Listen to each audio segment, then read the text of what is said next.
12 महीने में 12 तरीके से तुझको प्यार जताऊंगा रे।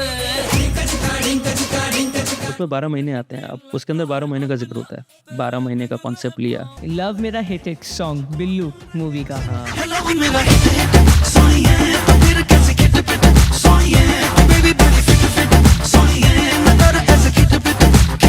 सेकंड सिचुएशन आई, मैंने फिर डमी लिख दिया लव मेरा हिट हिट। एसआर के सेट किया, I want this entire phrase, love मेरा हिट हिट सोनिए बेबी बड़ी फिट फिट समझिए तो फिर कैसे खिट पिट। नेक्स्ट सॉन्ग आपका तेरा होने लगा हूँ। तेरा होने लगा, हाँ वो एक्चुअली एक लैंडमार्क गाना है मेरी लाइफ का। तेरा होने लगा हूँ। उससे तो काफ़ी आशिकों की दुआएं लगी हैं मुझे। मैंने ऐसा लिखा था, एक आने वाला है गाने का हुक हुक हुक हुक, आने वाला है गाने का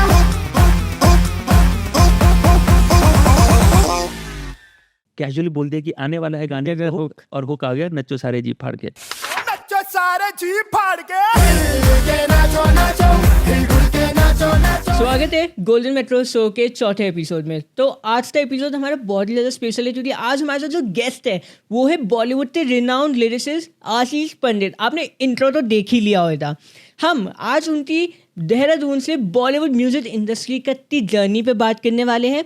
उनके टॉप आइकॉनिक सॉन्ग्स के बारे में, जैसे हो गया ढिंक चिका, लव मेरा हिट हिट, 100 तरह के, G5 के, गले लग जाना and many such songs like these.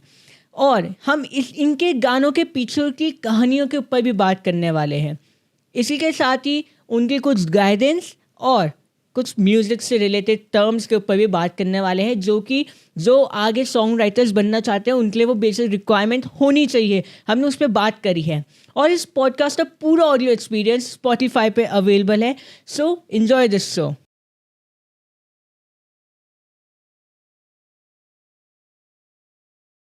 Ashish sir, welcome to Golden Metro show. Thank you so much. Sir, आपकी जर्नी काफ़ी इंस्पायरिंग है, फ्रॉम देहरादून टू इस बॉलीवुड म्यूजिक इंडस्ट्री तक, मुंबई तक। तो ये सफ़र की शुरुआत कैसे हुई? यार देखो, शुरुआत का ऐसा है कि म्यूज़िक का तो मुझे बचपन से शौक था। जब मैं छोटा भी था तो मैं गाने वाने बहुत सुना करता था अपने। तब ज़्यादा एक्सेस था नहीं, यूट्यूब वगैरह ऐसा कुछ था नहीं हमारे टाइम पे जब मैं बड़ा हो रहा था। तो मुझे म्यूज़िक का शौक था। मेरे पापा बचपन से जब हम स्कूल के लिए तैयार हो रहे थे तो मुझे याद है वो एक टेप रिकॉर्डर होता था हमारे पास, एक छोटा सा। हाँ। तो पापा क्योंकि ऑफिस जाने के लिए रेडी होते तो हमको स्कूल के लिए उठा देते थे मम्मी। और तो बाय द टाइम हम रेडी हो रहे हैं ना, पापा अपना अखबार पढ़ रहे हैं, शेव कर रहे हैं। इस टाइम पे पापा का कैसेट्स पे कुछ गाने लगा देते थे और वो कुछ भी हो सकता था। इट कुड बी जगजीत साहब की गज़ल होंगी, किसी दिन कोई भजन होगा, किसी दिन कोई फिल्म के गाने होंगे। तो मेरी जो हम सबकी मतलब मेरी और मेरे भाई की, मेरी दीदी की, हमारी जब मॉर्निंग्स होती थी ना तो हम गानों के साथ ही सुबह उठते थे। ओके। हम तैयार हो रहे हैं, इधर टेप पे गाने चल रहे हैं, हम रेडी हो रहे हैं, ब्रेकफास्ट कर रहे हैं, फिर पापा हमको छोड़ने जाते थे। तो सुबह उठते ही मेरे दिमाग में, मेरे कानों में म्यूज़िक होता था। तो एक तरह से शायद उसी की वजह से शायद कहीं वो म्यूज़िक मेरे अंदर रह गया। और मुझे बचपन से शौक था, मैं जब गाने सुनता था मैं उनको हूबहू गाने की कोशिश करता था। राइट, मतलब अगर किसी सिंगर ने एक गाने को गाया है और कहाँ पे उसने मुड़की ली है, कहाँ पे वो हरकत ली है एक पर्टिकुलर लाइन पे, तो मैं उसको वैसे ही गाने की कोशिश करता था कि मैं भी वैसे गा के देखता हूँ। आवाज़ ठीक ठाक थी मेरी, गा लेता था मैं। और तो धीरे धीरे म्यूज़िक मेरे अंदर चलता चला गया बहुत। फिर कहीं डीप इनसाइड में उसको बचपन से ही म्यूज़िक था। लेकिन क्या है कि देहरादून जैसे शहर में उस ज़माने में, मैं 90s की बात कर रहा हूँ, जब मैं बड़ा हो रहा था 80s 90s में, इतना म्यूज़िक को लेकर इतनी अवेयरनेस नहीं थी हमारे शहर में तब। अब तो काफ़ी अवेयर हो, अब तो काफ़ी है, बहुत ज़्यादा है अब तो। लेकिन उस समय इतनी अवेयरनेस नहीं थी क्योंकि हमारा शहर, एज एवरीबडी नोज, देहरादून के बारे में एकेडमिकली बहुत फेमस है कि वहाँ के एकेडमिक इंस्टीट्यूशंस हैं, यहाँ के स्कूल्स अच्छे हैं, यहाँ की एजुकेशन अच्छी है। तो ज़्यादातर जो भी बच्चा बड़ा होता था वो एकेडमिक्स में ही कहीं कुछ करता था। आर्ट्स की तरफ बहुत ही कम उसका रुझान होता था। और अगर उसका रुझान होता भी था तो उसको सपोर्ट करने के लिए कोई ऐसा इंस्टीट्यूट नहीं हुआ करता था। राइट, कि अगर मुझे म्यूज़िक सीखना है तो कोई बहुत इंस्टीट्यूट है यहाँ पे म्यूज़िक के, या फिर मुझे कुछ आर्ट्स में करना है, या मुझे थिएटर करना है, ड्रामा करना है, तो उसकी एक्सपोजर ही नहीं था। कहाँ पे सीखोगे, आपको शहर से बाहर जाना पड़ेगा। तो जब मैं भी बड़ा हो रहा था तो मेरे पास ऐसा कुछ था नहीं, लेकिन म्यूज़िक अंदर था। पढ़ाई साथ में चल रही थी। बस वो करते करते करते करते फिर मुझे पता लगा कि क्योंकि मैं डालनवाला, देहरादून में एक एरिया डालनवाला, वहाँ पे मैं रहता हूँ।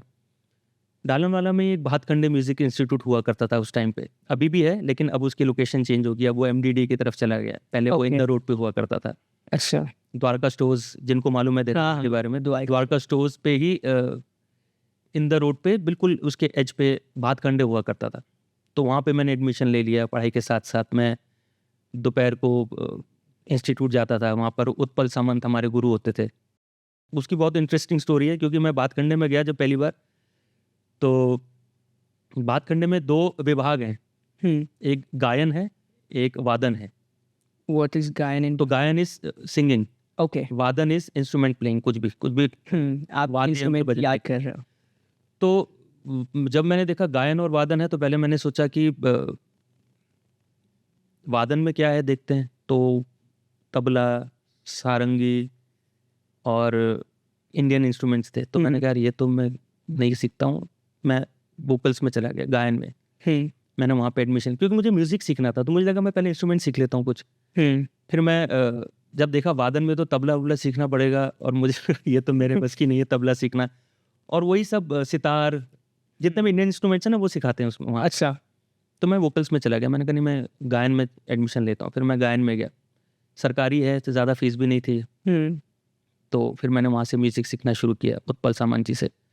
फिर वहाँ पे 6-7 साल का कोर्स होता है, उनका विशारद कराते हैं वो।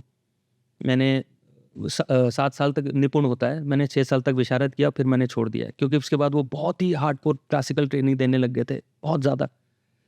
और क्या वो मेरी उम्र, मुझे लगता था ये क्लासिकल का सीख के मैं क्या ही करूँगा, मैं तो बेसिक अपनी ट्रेनिंग लेना चाहता हूँ। लेकिन जब मुझे देखा वो 4-5वें साल तक उन्होंने राग वाग बहुत ज़्यादा शास्त्रीय गान शुरू कर दिया, तो मुझे इंटरेस्ट कम होने लग गया उसमें। वो एज ऐसी होती है ना जहाँ पर आपको लगता है यार ये तो कुछ ज़्यादा ही कुछ घुस गया हूँ मैं डीप म्यूज़िक में, ये तो मुझे सीखना है, मैं तो बेसिक हिंदी फिल्म के गाने गाने वाला। तो कुछ साल सीख के फिर मैंने वो छोड़ दिया। तो इस तरह से म्यूज़िक की मैंने बेसिक ट्रेनिंग तो ले ली, म्यूज़िक में मुझे समझ में भी आने लग गया। बस फिर वही करते करते फिर वहीं पर इंदर रोड में ही एक नन्ही दुनिया स्कूल है। हाँ। तो वहाँ पर आलोक उल्फत सर हैं, थिएटर वहाँ पे करते हैं।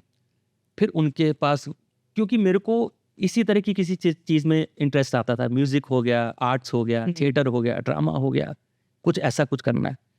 वहाँ से ये सब सीख के फिर मैं खाली था। इस दौरान पापा चाहते थे कि, क्योंकि मेरे पापा इनकम टैक्स में थे, now he is a retired income tax officer, उस समय वो थे, तो वो चाहते थे कि मैं उन्हीं की फील्ड में कहीं इनकम टैक्स में आ जाऊँ। तो वो कॉमर्स स्ट्रीम में मुझे कहीं ना कुछ करवाना चाहते थे। मेरा इंटरेस्ट बिल्कुल नहीं था पढ़ाई में, बिल्कुल भी नहीं था। मतलब मैं पढ़ाई में अच्छा था, लेकिन ये सिर्फ मैं ही मानता था, मेरे टीचर्स को, पेरेंट्स को कभी नहीं लगा कि मैं पढ़ाई में अच्छा हूँ। और उनको उनकी सोच थी कि मैं बहुत ही एवरेज हूँ। अब खैर, अब सबकी सोच तो नहीं बदल सकते अब। हाँ, वो तो है। अब उनको ठीक ही लगता होगा अगर वो बोलते थे कि मैं पढ़ाई में वीक हूँ तो। मैं नहीं मानता था खैर ऐसा, मैं आज भी नहीं मानता मैं पढ़ाई में कमज़ोर था। तो वो चाहते थे कि मैं कुछ ऐसे ही कुछ करूँ। फिर इस दौरान उन्होंने मुझे एक ये इसमें LIC में लगवा दिया मेरे को, LIC कर। हाँ। तो मैं LIC में लग के लोगों की पॉलिसियाँ करता था। पापा के एक फ्रेंड थे, वो उसमें LIC में काम करते थे साइड बाय साइड। तो मैं वहाँ पे डेवलपमेंट ऑफिसर लग गया डायरेक्टली, बिना कुछ किए। मुझे कुछ नहीं पता था, अच्छा, तो कोई इंटरेस्ट नहीं था मुझे, पॉलिसी कुछ समझ में नहीं आती थी, मुझे आज भी समझ में नहीं आती है सब।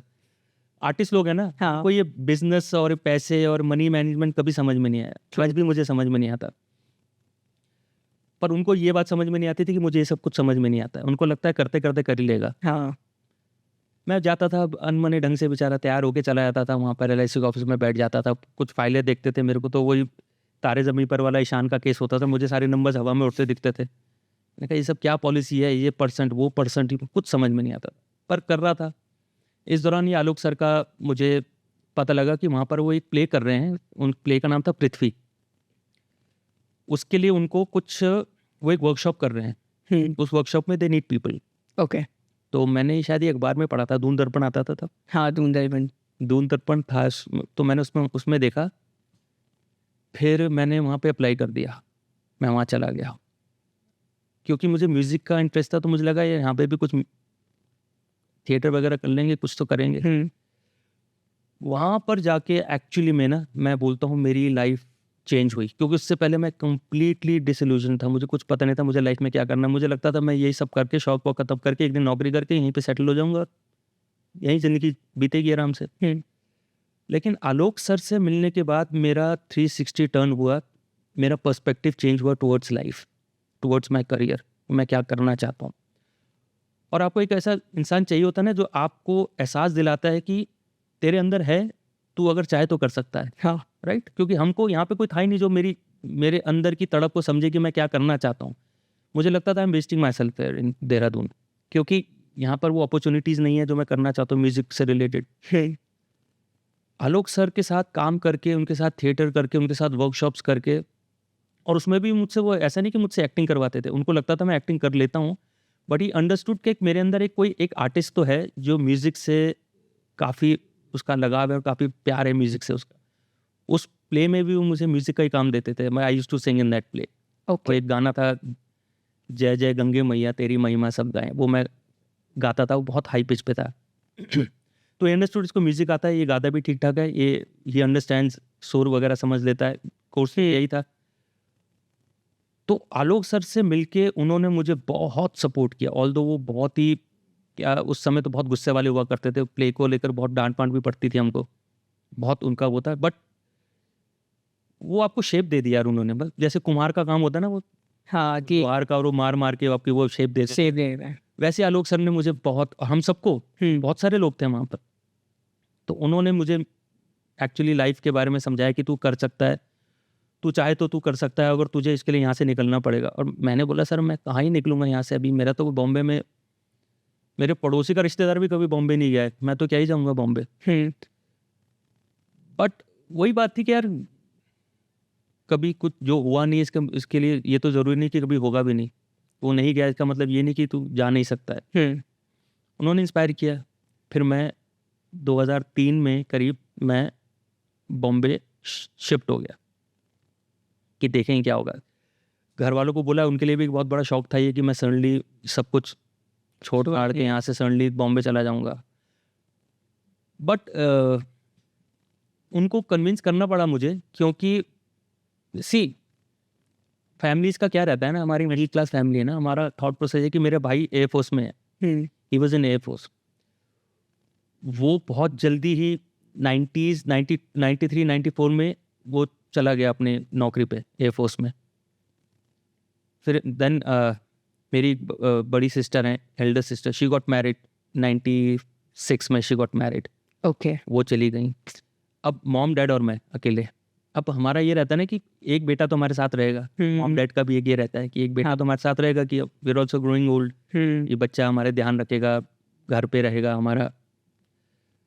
लेकिन मेरे को भी बाहर जाता है ये सोच के, उनका भी थोड़ा सा वो हो गया कि यार हम तो अकेले हो जाएंगे यहाँ पर, ये चला जाएगा। मेरे लिए भी थोड़ा सेल्फिश था ये, बट मुझे भी छटपटाहट होती थी कि यार मैं तो यहाँ पे घुट के ख़त्म हो जाऊँगा। अब आर्टिस्ट की छटपटाहट एक अलग ही होती है, वो बोल भी नहीं पाता किसी को। हाँ। और आर्टिस्ट ज़्यादातर इंट्रोवर्ट होते हैं, अगर आप देखोगे वो अपने दिल की बात ज़्यादा कह नहीं पाते लोगों से। उनको लगता है कि चलो इसको भी खुश कर दूँ, उसको भी खुश कर दूँ, हाँ। अपने आप को उदास करके दूसरों को खुशी कर देते रहते हैं वो। बट मेरे अंदर ना अब वो एक, आलोक सर से मिलने के बाद एक्चुअली वो चिंगारी जल चुकी थी। चिंगारी तो थी, आलोक सर ने मुझे बेसिकली उसको फूंक मार मार के ना और बड़ा कर दिया। फिर मुझे लगा नहीं यार, मुझे कुछ तो अपना करियर बनाना पड़ेगा। मैं देहरादून के लिए तो नहीं बना फॉर श्योर, मुझे तो बाहर जाना ही है, भले ही कुछ ना हो लेकिन ट्राई तो मारूंगा। हाँ। मतलब 20 साल बाद अब मैं बूढ़ा होने के बाद ये नहीं बोलूँगा काश हो यार मैंने वो डिसीजन ले लिया होता, वो अपॉर्चुनिटी मिस ना कर। हाँ, काश मैं चला जाता, काश मैंने ये कर लिया होता। वो काश नहीं चाहिए मुझे लाइफ में यार। रिग्रेट कर लो, फेल हो गए तो क्या हो गया, ट्राई तो किया था ना, ट्राई किया था, कुछ गया तो था, मैंने अपनी तरफ से एफर्ट तो डाला था। नहीं हो पाया ठीक है, बाकी तो सेफ सिक्योर लाइफ तो है यहाँ पर। इस वजह से मैंने काफ़ी उनको मनाया, मॉम डैड को मनाया। Eventually they had to give in, यार चलो ठीक है यार कुछ कर ले, तेरी लाइफ बन जाएगी उससे। तो मैं 2003 में शायद बॉम्बे, हाँ 2003 एंड में 4 में ऐसे मैं बॉम्बे चला गया। तो आलोक सर के जो है ना, आलोक सर की जो जिया जी हैं, उनके बॉस का मीरा रोड में एक फ्लैट था जो खाली था उस समय पर, ओके, आलोक सर के जीजा जी के फ्रेंड का बॉस का, सॉरी बॉस। तो मैं और हम थिएटर में ही ना हमको 2-3 लोग ऐसे मिले जो उस समय जिनके अंदर किसी को एक्टर बनना था, क्योंकि सब वहाँ पे थिएटर कर रहे थे, तो किसी को एक्टर बनना था। मुझे एक्टिंग का कोई शौक नहीं था, मैं तो बॉम्बे से ये जाना चाहता था कि मुझे कुछ करियर बनाना है, किसी भी फील्ड में कुछ भी मिल जाए बॉम्बे में कर लूँगा, मैं कुछ भी करूँगा, बट एक बार पहुँच जाऊँ बॉम्बे। तब मुझे ये नहीं पता था, ये सोच के नहीं गया था कि मैं म्यूज़िक में कुछ करूँगा, मैं सिंगिंग करूँगा, क्योंकि मैं गाता था और मैंने कोर्स भी किया था। तो मैंने कहा म्यूज़िक में कुछ करूँगा, सिंगिंग भी करूँगा, लेकिन अगर ये नहीं भी हुआ ना तो कोई कुछ तो मिल जाएगा यार, पर इंडस्ट्री में करूँगा। ऐसा नहीं कि वहाँ जाके कॉल सेंटर ज्वाइन कर लूँगा, ना पे जाके या कुछ और काम कर लूँगा, करूँगा तो इंडस्ट्री में, इंडस्ट्री में कुछ भी करूँगा। तो मैं जैसे जाना चाहता था, वैसे ही 1-2 और थे वहाँ थिएटर में काम करते थे जो उनको भी एक्टर बनना था, किसी को डायरेक्टर बनना था। सो हम 3 लोग ने साथ जाने का फैसला किया कि हम तीनों साथ जाएंगे, और वो जो आलोक सर के जो जिया जी उनके जो बॉस का फ्लैट है वहाँ पे कुछ दिन रह लेंगे, क्योंकि उन्होंने भी ये बोला था कुछ दिन के लिए खाली है वो, you can't be there forever, मतलब वहाँ पहुँच गए और रहने लग गए टाइप्स नहीं है वो। कुछ दिन, क्योंकि तुम पहुँच के कहाँ जाओगे, हाँ एकदम से, हाँ लैंड करके मतलब स्टेशन पे उतरो और कहाँ जाओगे, तो कहीं तो एक ठिकाना होना चाहिए तुम्हारा जाने का। इस वजह से 15-20 दिन के लिए हमको फ्लैट मिल गया था रहने के लिए, कि जाओ सेटल हो जाओ and then look for your, जहाँ रहना है तुमको वो जगह ढूंढो। तो हम मीरा रोड पहुँच गए, वहाँ पे कुछ दिन रहे। 15 दिन तो यूँ बीत गए मुंबई में, पता ही नहीं चला, समझ में नहीं आया कि यार अब क्या है कि आप आ तो गए हो बॉम्बे, लेकिन इंडस्ट्री कहाँ है, वेयर इज दिस इंडस्ट्री जिसके बारे में हम सुनते हैं, बात करते हैं, वो क्या। ऐसा लगता है जैसे लोगों को लगता है, हमें भी उस समय लगता था इंडस्ट्री जैसे कोई एक एरिया है जहाँ पर इंडस्ट्री बसी हुई है, हाँ एक पर्टिकुलर एरिया है लोखंडवाला, वहाँ पे इंडस्ट्री है, वहाँ पे आप पहुँच जाओ तो आपको कोई ना कोई एक्टर टहलता हुआ मिल जाएगा, चलते हुए मिल जाएंगे, हाँ कोई सिंगर दिख जाएगा, मतलब वो उस एरिया में सारे सबने घर ले रखा है, ऐसा लगता है। ये इंप्रेशन से जाते हैं ना बहुत सारे, हाँ ट्रू। बट अब इंडस्ट्री है कहाँ यार, ये तो हम आ गए मीरा रोड में, अब यहाँ से हमको इंडस्ट्री के अंदर एंट्री कैसे मिलेगी, how do we enter this industry. फिर वो हम इंडस्ट्री में हम लोगों को पूछते थे कि भैया कहाँ जाना है, किससे मिलना है, वो बहुत ही वेग हमको नॉलेज मिलती थी इंडस्ट्री के बारे में, कुछ पता नहीं मीरा रोड कहाँ, इंडस्ट्री में कहाँ। इंडस्ट्री बेसिकली क्या है, स्टूडियोज़ हैं, एक्टर्स हैं, उनके अपने अपने घर हैं, स्टूडियोज़ में काम होते हैं। अब ऐसा कोई एरिया तो है नहीं कि यहाँ पे इंडस्ट्री है, यहाँ पे शूटिंग होती है, यहाँ पे डबिंग होती है और इस एरिया में ही, ऐसा तो कुछ है नहीं कि नहीं कंपाउंड सा बना हुआ, ऐसा तो है नहीं। फिर हमको किराए के घर ढूंढना पड़ा। फिर हमको किसी ने बताया कि गोरेगांव में फिल्म सिटी है, हाँ उसके पास आप रहो तो आपको थोड़ा एक्सेस मिल जाता है इंडस्ट्री का, मतलब शूटिंग वगैरह होती है। तो गोरेगांव ईस्ट में फिल्म सिटी से थोड़ा पहले NNP कॉलोनी है, नागरी निवारा परिषद करके एक कॉलोनी है, बेसिकली माडा के घर हैं वो, ओके। और माडा मतलब जैसे यहाँ पे MDD होता है ना, हाँ से वहाँ माडा होता है, माडा। तो माडा के घर है वहाँ पर, वहाँ पे रह लो, सस्ते भी हैं। ईस्ट है, ईस्ट थोड़ा सस्ता है वेस्ट से, बॉम्बे में ना east and west compare to, east थोड़ा सस्ता होता है, वेस्ट थोड़ा महंगा होता है। तो ईस्ट में है और सामने ही थोड़ी दूर पे फिल्म सिटी है, वहाँ पे रह लो जाके। और वहाँ पे बहुत सारे ऐसे इंडस्ट्री से रिलेटेड लोग, कुछ स्ट्रगलर्स हैं जो स्ट्रगल कर रहे हैं अपने काम को लेकर, वहाँ रहते हैं, वहाँ से जान पहचान करो। तो वहाँ पे रहा, मैं उसको बहुत कट शॉर्ट करूँगा क्योंकि वो 1 साल की जर्नी है, बहुत हाँ बहुत लंबी हो जाएगी। फिर वहाँ गए, वहाँ पर हमारी 2-4 कुछ लोगों से जान पहचान हुई। एक आध बंदा था जानने वाला जो वहाँ पे किसी भोजपुरी फिल्मों का मेकअप आर्टिस्ट था, ओके, वो मेकअप करता था, तो उससे दोस्ती हो गई थी, हमारा उठना बैठना हो गया तो उसके साथ। तो मैंने उसको बोला भैया ये कभी जाओ तो हमें भी साथ ले जाओ, क्योंकि फिल्म सिटी के अंदर जाने का मौका मिलेगा। तो उसने हमको बोला चलो चलते हैं, फिर वो हमको साथ ले गया। तो ऐसे करते करते उसने मुझे ना एक दूरदर्शन के किसी सीरियल में स्पॉट बॉय का काम मिल गया मेरे को। अच्छा।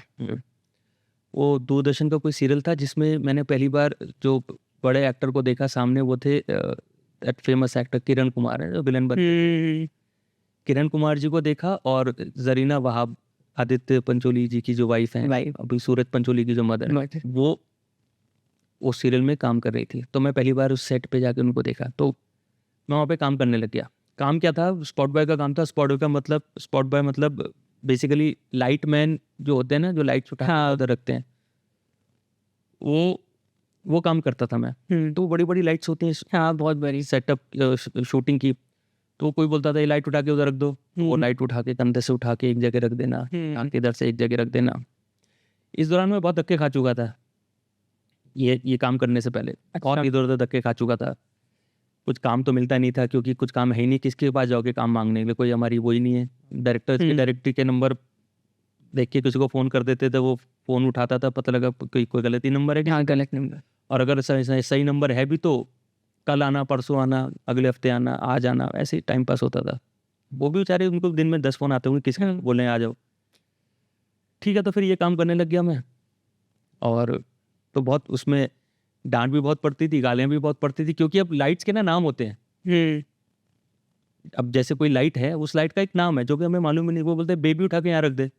अब वो बेबी एक लाइट है, अब मुझे मालूम नहीं बेबी, मैं तुम को यहाँ सेट पे कौन बच्चा है जिसको उठा के वहाँ ले जाना है। तो मैं ढूंढता रहा बच्चे को, कोई बच्चा ही नहीं यहाँ पे। हाँ, उसने बोला वो बेबी उठा और वहाँ रख दे। मुझे लगा बेबी का शॉट होगा। हाँ, मैं इधर देखूँ उधर देखूँ, मुझे बच्चा नजर ना आए कोई। तो मैंने बोला सर बेबी तो नहीं है यहाँ पे। तो वो गाली देके बोला साले ये क्या है। तो ये बेबी है, ये तो मेरे से भी बहुत ऊँचा है। तो खैर इस तरह से नॉलेज मिली कि यार लाइट्स के नाम है। हाँ, तो उठा के वहाँ रख दिया। तो ये कुछ दिन तक चला, मुझे कुछ पैसे मिल जाते थे जिससे मेरा, अब क्योंकि घर तो सामने ही था, हाँ, मतलब पैदल का रास्ता था तो नहीं, पर हम पैदल ही जाते थे। और क्योंकि पैसे बच जाएंगे, उस पैसे से हम कुछ खा लेंगे। घर से पैसे अभी तक मंगाता था मैं, क्योंकि रेंट देना है, डिपॉजिट देना है बॉम्बे में, और हम तीनों मिलके रहते थे, तो हमारा रेंट थोड़ा शेयर हो जाए। सेल। तो मैं क्या, वो पैसे बचा के कि हम रास्ते में कुछ खा लेंगे, क्योंकि शुरू में तो एक बड़ा पाव लेता था मैं, उसको आधा करके रख लेता था कि आधा भी खा लूँगा, आधा रात को खा लूँगा। लेकिन वो आलू का बना होता था, हमारे पास फ्रिज था नहीं, वो शाम तक स्मेल आने लग जाती थी आलू में। तो ऐसे ऐसे करके ये कुछ पैसे मिले, तो इसमें मिले, बहुत ही खुश था यार, चलो 200 रुपये मिल दिए इससे मेरे को, 200 रुपये तो मेरे लिए बहुत है। ऐसे करते करते मुझे शायद 5-6 दिन तक मैंने काम किया, और उसके बाद मुझे वो शो के डायरेक्टर ने, शायद वो मुझे नोटिस कर रहे थे वो डायरेक्टर, क्योंकि क्या है, मेरे पास कपड़े तो वो थे जो मैं घर से देहरादून से लेके आया था ना, राइट। अब वो कपड़े वो देख के लगता नहीं था कि मैं ये स्पॉट बॉय वाला हूँ, दिखता नहीं हूँ शक्ल से भी, और उन कपड़ों से भी नहीं लग रहा था मैं। तो उन्होंने एक दिन मुझे ऐसे बुला लिया कि यार ये सब क्या कर रहे हो तुम। तो मुझे लगा कुछ गलत हो गया, गड़बड़ हो गया। तो मैंने बोला सॉरी सर, मुझे नहीं पता क्या हो रहा है। तो बोला नहीं, तुम क्या नाम है तुम्हारा। मैंने बताया। बोला क्या करते हो। मैंने उनको बोला सर मैं तो म्यूजिशियन हूँ। तो बोले ये सब क्या कर रहे हो। मैंने कहा सर मुझे तो काम की ज़रूरत थी, अब मुझे तो कुछ काम ही नहीं मिला, तो मैं तो ये कर रहा हूँ। बोला लेकिन म्यूज़िक, अगर तुम्हें म्यूज़िक, तो घर से भाग के आए हो क्या। मैंने कहा नहीं, बिल्कुल घर से भाग के नहीं आया, बिल्कुल बता के आया हूँ घर से। तो उनको ये अजीब लगा कि ये अच्छे कपड़े, ठीक ठाक कपड़े पहन के घूमता है, शक्ल से भी ठीक ठाक घर का ही लग रहा है, ये ऐसे काम क्यों कर रहा है कि लाइट उठा के इधर रख रहा है, स्पॉट वाला काम क्यों कर रहा है। तो उन्होंने पूछा, तो मैंने उनको बताया सर कि मेरे पास कुछ काम नहीं है, तो मैंने 1 साल इतना वो कर लिया है ना, स्ट्रगल, इतना धक्के खा लिया है कि मुझे अब पैसे चाहिए कुछ भी करके।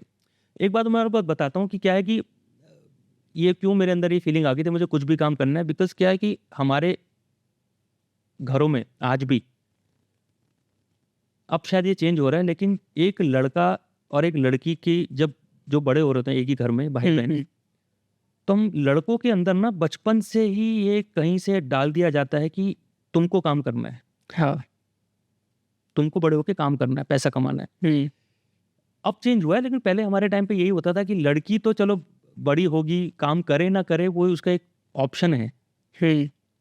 वो शादी के बाद उसकी चॉइस है, वो शादी के बाद काम करना चाहती है कि नहीं करना चाहती है। लेकिन लड़कों के पास ये ऑप्शन ही नहीं कि वो काम करना चाहते हैं कि नहीं करना चाहते, उनको काम करना ही है। करना ही। तो आपको तो बड़े होके काम करना है। लड़की शायद करे ना करे, उसकी शादी हो जाएगी, दैट्स, उसके बाद उसकी वाइफ, उसके हस्बैंड की चॉइस है और उसकी खुद की चॉइस है, वो करना चाहती है कि नहीं करना चाहती है। लेकिन लड़का तो करेगा ही करेगा। तो आपके अंदर बचपन से ये एक फीलिंग और ये एक प्रेशर डाल दिया जाता है कि आपको बड़े होके काम करना है, और जब आप बड़े हो जाते हो और आपके पास कुछ काम नहीं होता है, तो वो फीलिंग बहुत ही आपको अंदर से परेशान करती है बहुत, क्योंकि यार हम बड़े इसी थॉट से हुए कि हमें काम करना है। और हमने देखा भी आसपास यही है कि आदमी जो है घर के तैयार होके घर जाता है, काम पे जाता है, चाहे मेरी फैमिली हो, चाहे मेरे दोस्त के घर हो, चाहे कोई भी हो, सबके पापा काम पे गए हैं, हाँ मम्मी घर पे हैं अगर हाउस वाइफ है तो ये इंप्रेशन यही है कि आदमी काम करेगा ही करेगा, उसके पास कोई ऑप्शन नहीं है। हम क्या करते हैं, मैं वहाँ पे उठता था रोज सुबह, और वो कितना तकलीफ होती है एक इंसान को, एक लड़के को खासकर जो अब 24-25 साल का हो चुका है, जो रोज सुबह उठ रहा है, every morning he gets up with this thought that he has nothing to do today. मैं क्यों उठा हूँ आज बेमकसद, अब मैं पूरा दिन क्या करूँगा, कुछ नहीं, मुझे पता ही नहीं मैं क्या करूँ, मैं कुछ नहीं करूँगा बेसिकली। मैं सिर्फ लोगों को फ़ोन करूँगा 2-4 जिनसे मैं, जो मुझे मना ही करेंगे कि आ जाओ कल आओ करके, टाइम पास हो जाएगा। और फिर मैं शाम को सो जाऊँगा ये सोच के कि कल सुबह उठ के भी मुझे कुछ नहीं करना है, you have nothing to do in life. ये फीलिंग रोज़, इसके साथ आप रोज़ अगर 6-8 महीने रोज़ उठो, सुबह उठ के ये सोचो कि आज मेरे पास कुछ नहीं है करने के लिए, और कल भी मेरे पास कुछ नहीं है करने के लिए, परसों भी शायद कुछ ही नहीं होगा मेरे पास करने के लिए, वो पूरा दिन आपको कितना परेशान करता है वो आप शायद वो फील करेंगे जिनके साथ ऐसा होता है या हुआ होगा कभी, क्योंकि ये बहुत तकलीफ देता है आपको। You have nothing to do in life. यार मेरा कोई मकसद ही नहीं है, मैं सुबह उठ के, सब काम पे जा रहे हैं, मजदूर तक काम पे जा रहा है, मैं उठ रहा हूँ बेमकसद, और बेमकसद सो जा रहा हूँ रात को, फिर सुबह बेमकसद उठ रहा हूँ, फिर बेमकसद सो जाता हूँ। ऐसे मैं 6 महीने से कर रहा हूँ, 8 महीने से कर रहा हूँ, मेरे पास कुछ नहीं है करने के लिए, और मैं घर से पैसे मंगाता रहता हूँ, रेंट देना है, खाना खाना है, और ये मैं अपनी मर्जी से आया हूँ, मेरा डिसीजन था। हाँ बिल्कुल, वट में अकड़ के आया हूँ। तो ये तकलीफ देने लगती, तो इसलिए मुझे जब कुछ भी काम मिल गया ना, मेरे लिए लगता है यार काम तो है, लाइट उठा के रखना काम तो है, 100 रुपये 200 रुपये काम पैसे मिल रहे हैं, मेहनत के तो मिल रहे हैं, तब आपको एहसास होता है कि मेहनत, काम पैसे के लिए कितनी मेहनत लगती है। तो मैंने कहा सर मुझे तो कुछ भी काम मिले मैं करूँगा, अब मैंने बहुत पीछे धक्के खा लिए, अब मुझे काम करना है। तो बोले ठीक है, पर ये तुम्हारे लायक काम नहीं है, तुम्हें म्यूजिक आता है तो फिर ये सब करके क्या मतलब है। तो शायद उनको मेरे पे दया आई, या शायद उनको मेरी बातचीत अच्छी लगी, या जो भी था, उन्होंने मुझे एक व्यक्ति का नंबर दिया जो टी सीरीज में किसी पोस्ट में थे। टी सीरीज जो है famous audio company, music company, उनमें कोई थे व्यक्ति, उनका नंबर दिया और बोला कल जाके उनसे मिलना। तो मैंने उनको बोला, मैंने सर फिर ये शूटिंग का, कह रहा तुम जाओ मैं देख लूँगा, तुम्हारी ज़रूरत नहीं है यहाँ पर, जहाँ तुम्हारी ज़रूरत है वहाँ जाओ, जहाँ पे तुमको शायद कुछ बेटर अपॉर्चुनिटी मिलेगी, यहाँ तो तुम्हें अपॉर्चुनिटी मिलेगी नहीं। तो मैंने कहा ठीक है। तो मैं नेक्स्ट डे ये अंधेरी में इनका ऑफिस है टी सीरीज़ का, वहाँ गया। वहाँ एक उनसे नंबर था मेरे पास, और नाम था, सॉरी नंबर नहीं था, उन्होंने नाम दिया था, नंबर तो वैसे डायरेक्टली किसी का नहीं देते। उन्होंने नाम दिया और बोला को रिसेप्शन में जाके बोलो उनसे मिलना है और मेरा नाम ले देना। तो मैं चला गया रिसेप्शन में, वो थे नहीं वहाँ पर, मैं वेट करता रहा। फिर जब वो आए तो उन्होंने बोला जाओ मिल लो। मैं उनके पास गया, मैंने उन डायरेक्टर साहब का नाम लिया और बोला कि उन्होंने भेजा है। तो बोला अच्छा बताओ क्या करते हो। मैंने कहा सर मैं तो म्यूज़िक सीखा है मैंने, मैं गाता हूँ।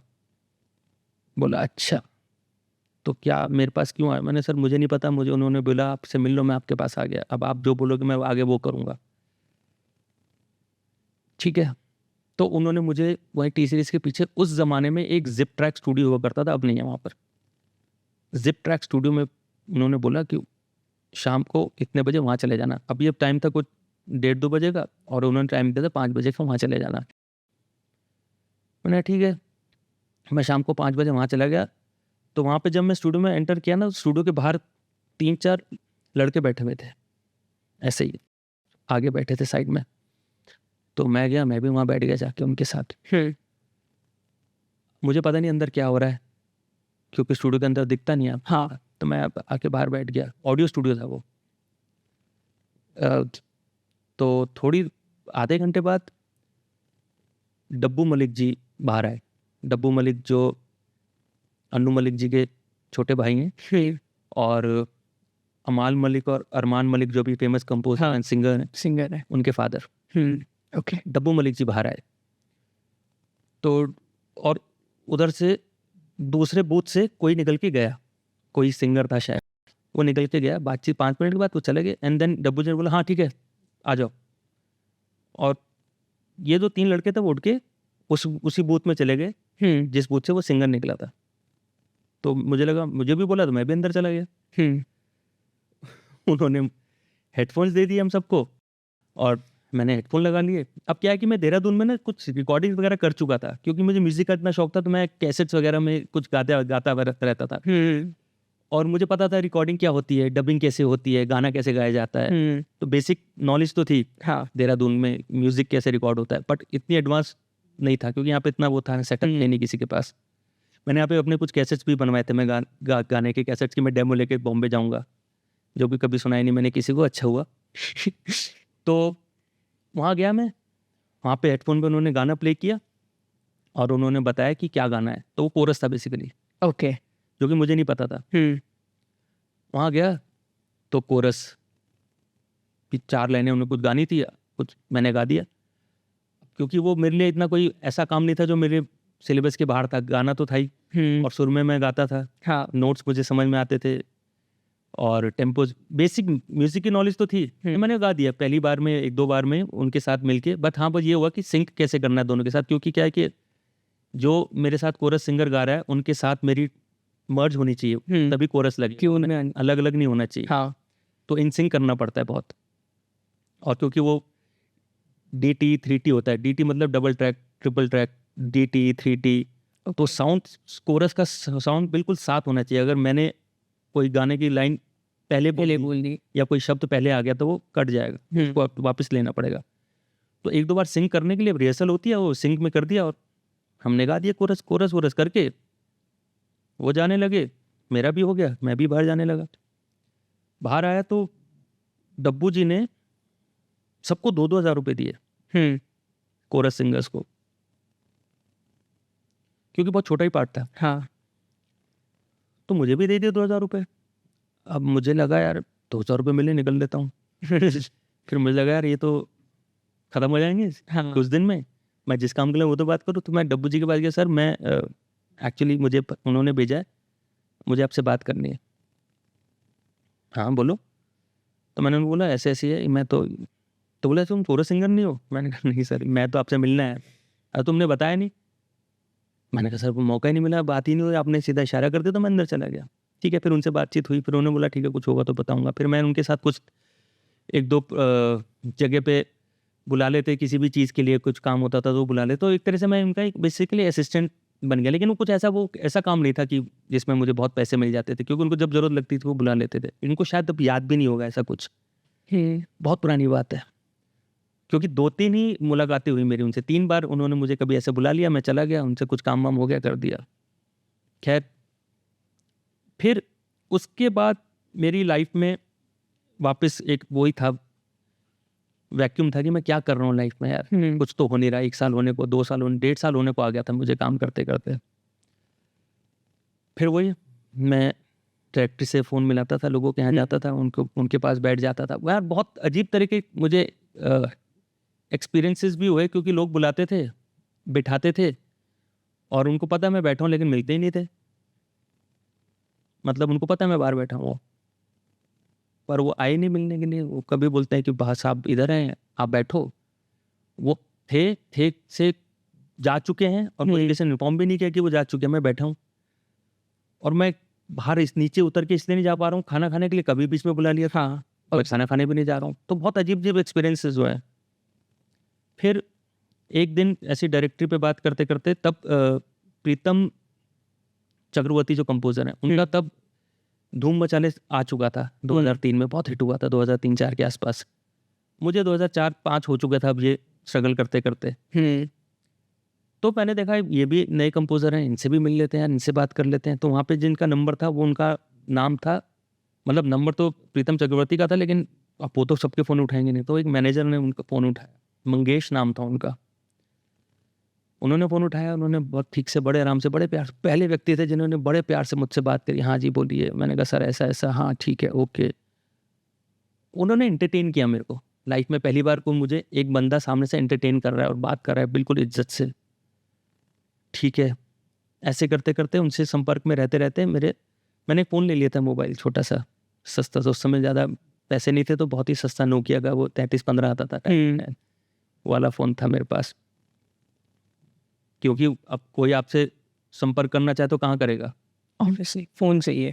फ़ोन से ही रहेगा। हमारे पास पैसे तो नहीं थे, लेकिन लेना पड़ता था क्योंकि ज़रूरत है।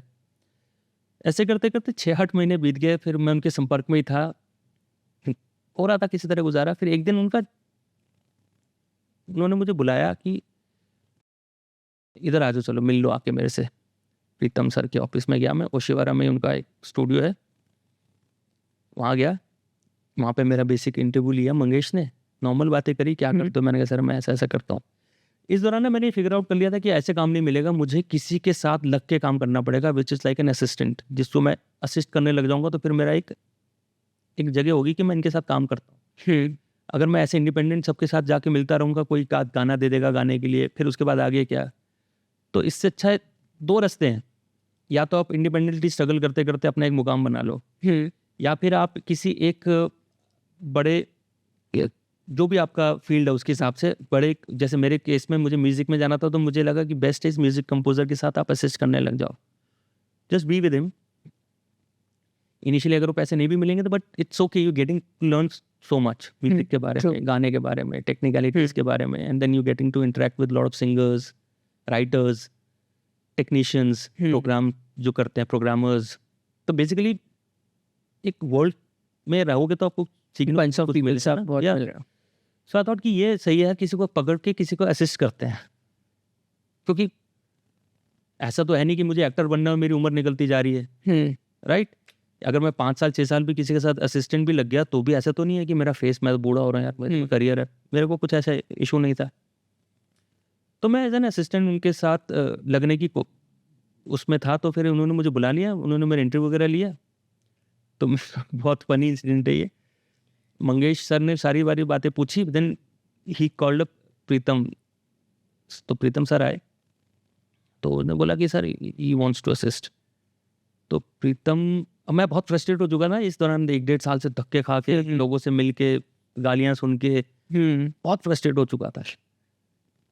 तो प्रीतम सर ने बोला, मुझे देख के बोले, but I don't need assistant, मुझे तो ज़रूरत नहीं असिस्टेंट की, मुझे देख के बोले। तो मैं इतना फ्रस्ट्रेट हो गया, तो मैंने बोला सर आपको क्या लगता है मैं आपकी ज़रूरत के लिए यहाँ पे आया हूँ?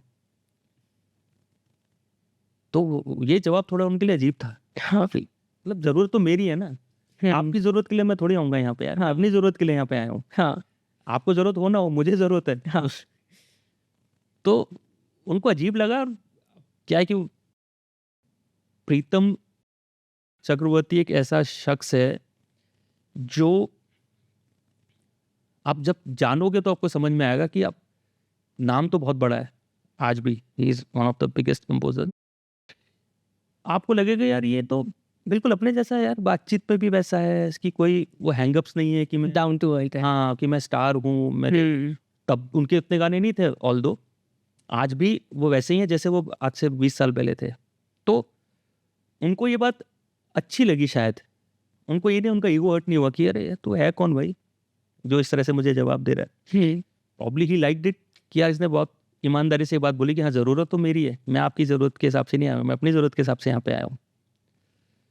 बट उस समय उन्होंने कुछ रिएक्ट नहीं किया। तो he was on the phone because he was on the call, से बात कर रहे थे। तो उन्होंने मुझे देखा ऐसे करके, एंड देन ओके करके चले गए।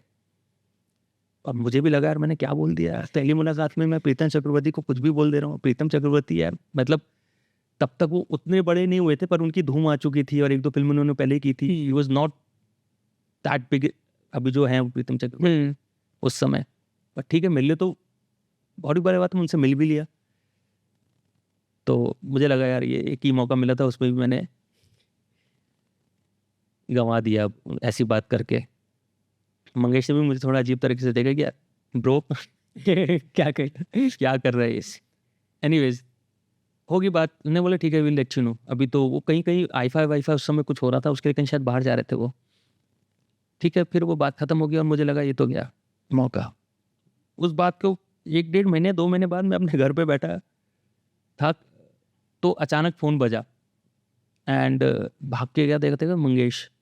बाप रे, मंगेश का फ़ोन क्यों आया? ही सेड कि आशीष वेयर आर यू? मैंने कहा sir I am at home. Okay come to क्या था वो, एक स्टूडियो में उन्होंने बुलाया विच वाज ऑपोजिट मैरियट। मैं उसका नाम बोल रहा हूँ, अब नहीं है वो, JW मैरियट है ना जूहू में, उसके ऑपोजिट लेन में एक स्टूडियो था, मैं उसका भी नाम भूल रहा हूँ, फेमस स्टूडियो था। तो वहाँ पे उन्होंने मुझे बुलाया कि उधर आ जाओ और कितनी देर में आओगे। मैंने कहा, सर मैं आ जाऊँगा आधे घंटे में। कैसे भी करके मैं वो पहुँचा, बस से आते हैं, हमें तो पैसे नहीं थे ऑटो से जाने के, तो बस से किसी तरह पहुँचे वहाँ पर। तो वहाँ बाहर बैठे थे मंगेश, मैं उनसे पास गया, हाँ ठीक है।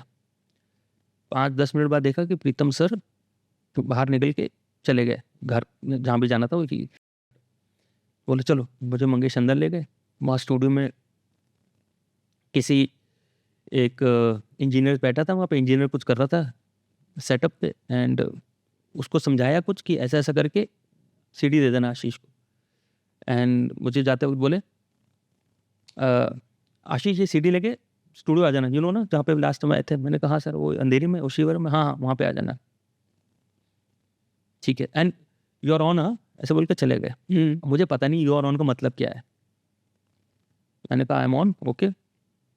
मुझे पता ही नहीं क्या है यू आर ऑन का क्या मतलब है, क्यों बोला मुझे यू आर ऑन। मैंने ओके सर, चले गए। मैं सोच रहा हूँ यू आर ऑन क्या होता है यार, ठीक है। सीडी लेके मैं गया स्टूडियो में, पहुंचा, सीडी दी। प्रीतम सर सामने बैठे हुए थे, वो गिटार पे कुछ कर रहे थे। मंगेश बोला बैठ जाओ। मैं बैठा हूँ, हाँ बैठा हूँ। शाम हो चुकी, रात हो रही है, 8 बज रहे, 9 बज रहे, 10 बज रहे, मैं बैठा हूँ और दादा वहाँ पे कुछ अपना काम कर रहे हैं, कंपोज कर रहे हैं, पता नहीं क्या कर रहे हैं, कभी फोन पे कभी इस पे। इज वर्किंग है ना, I am sitting there, Mangesh is sitting there, Mangesh on the phone, manager है वो। हाँ। कभी आ रहा है, कभी जा रहा है, वो आ जा रहा है। मैं कह रहा हूँ कि मैं क्या कर रहा हूँ यहाँ बैठ के, उनको देख रहा हूँ सामने। ठीक है, तो 10 बज गए, ओके। आशीष, हाँ सर कल मिलते हैं। अच्छा, मैंने सर क्या करना है कल? हाँ कल आ जाओ ना, आई टोल्ड यू ना वी आर ऑन। मैंने कहा वी आर ऑन क्या है sir, what is this we are on? अरे बाबा वी आर ऑन मतलब अब यू आर वर्किंग, हाँ यू वर्किंग विद अस, आप काम कर रहे हो यहाँ पे। मैंने कहा अच्छा ये कब हुआ? उस दिन से फिर I was regular with Pritam sir.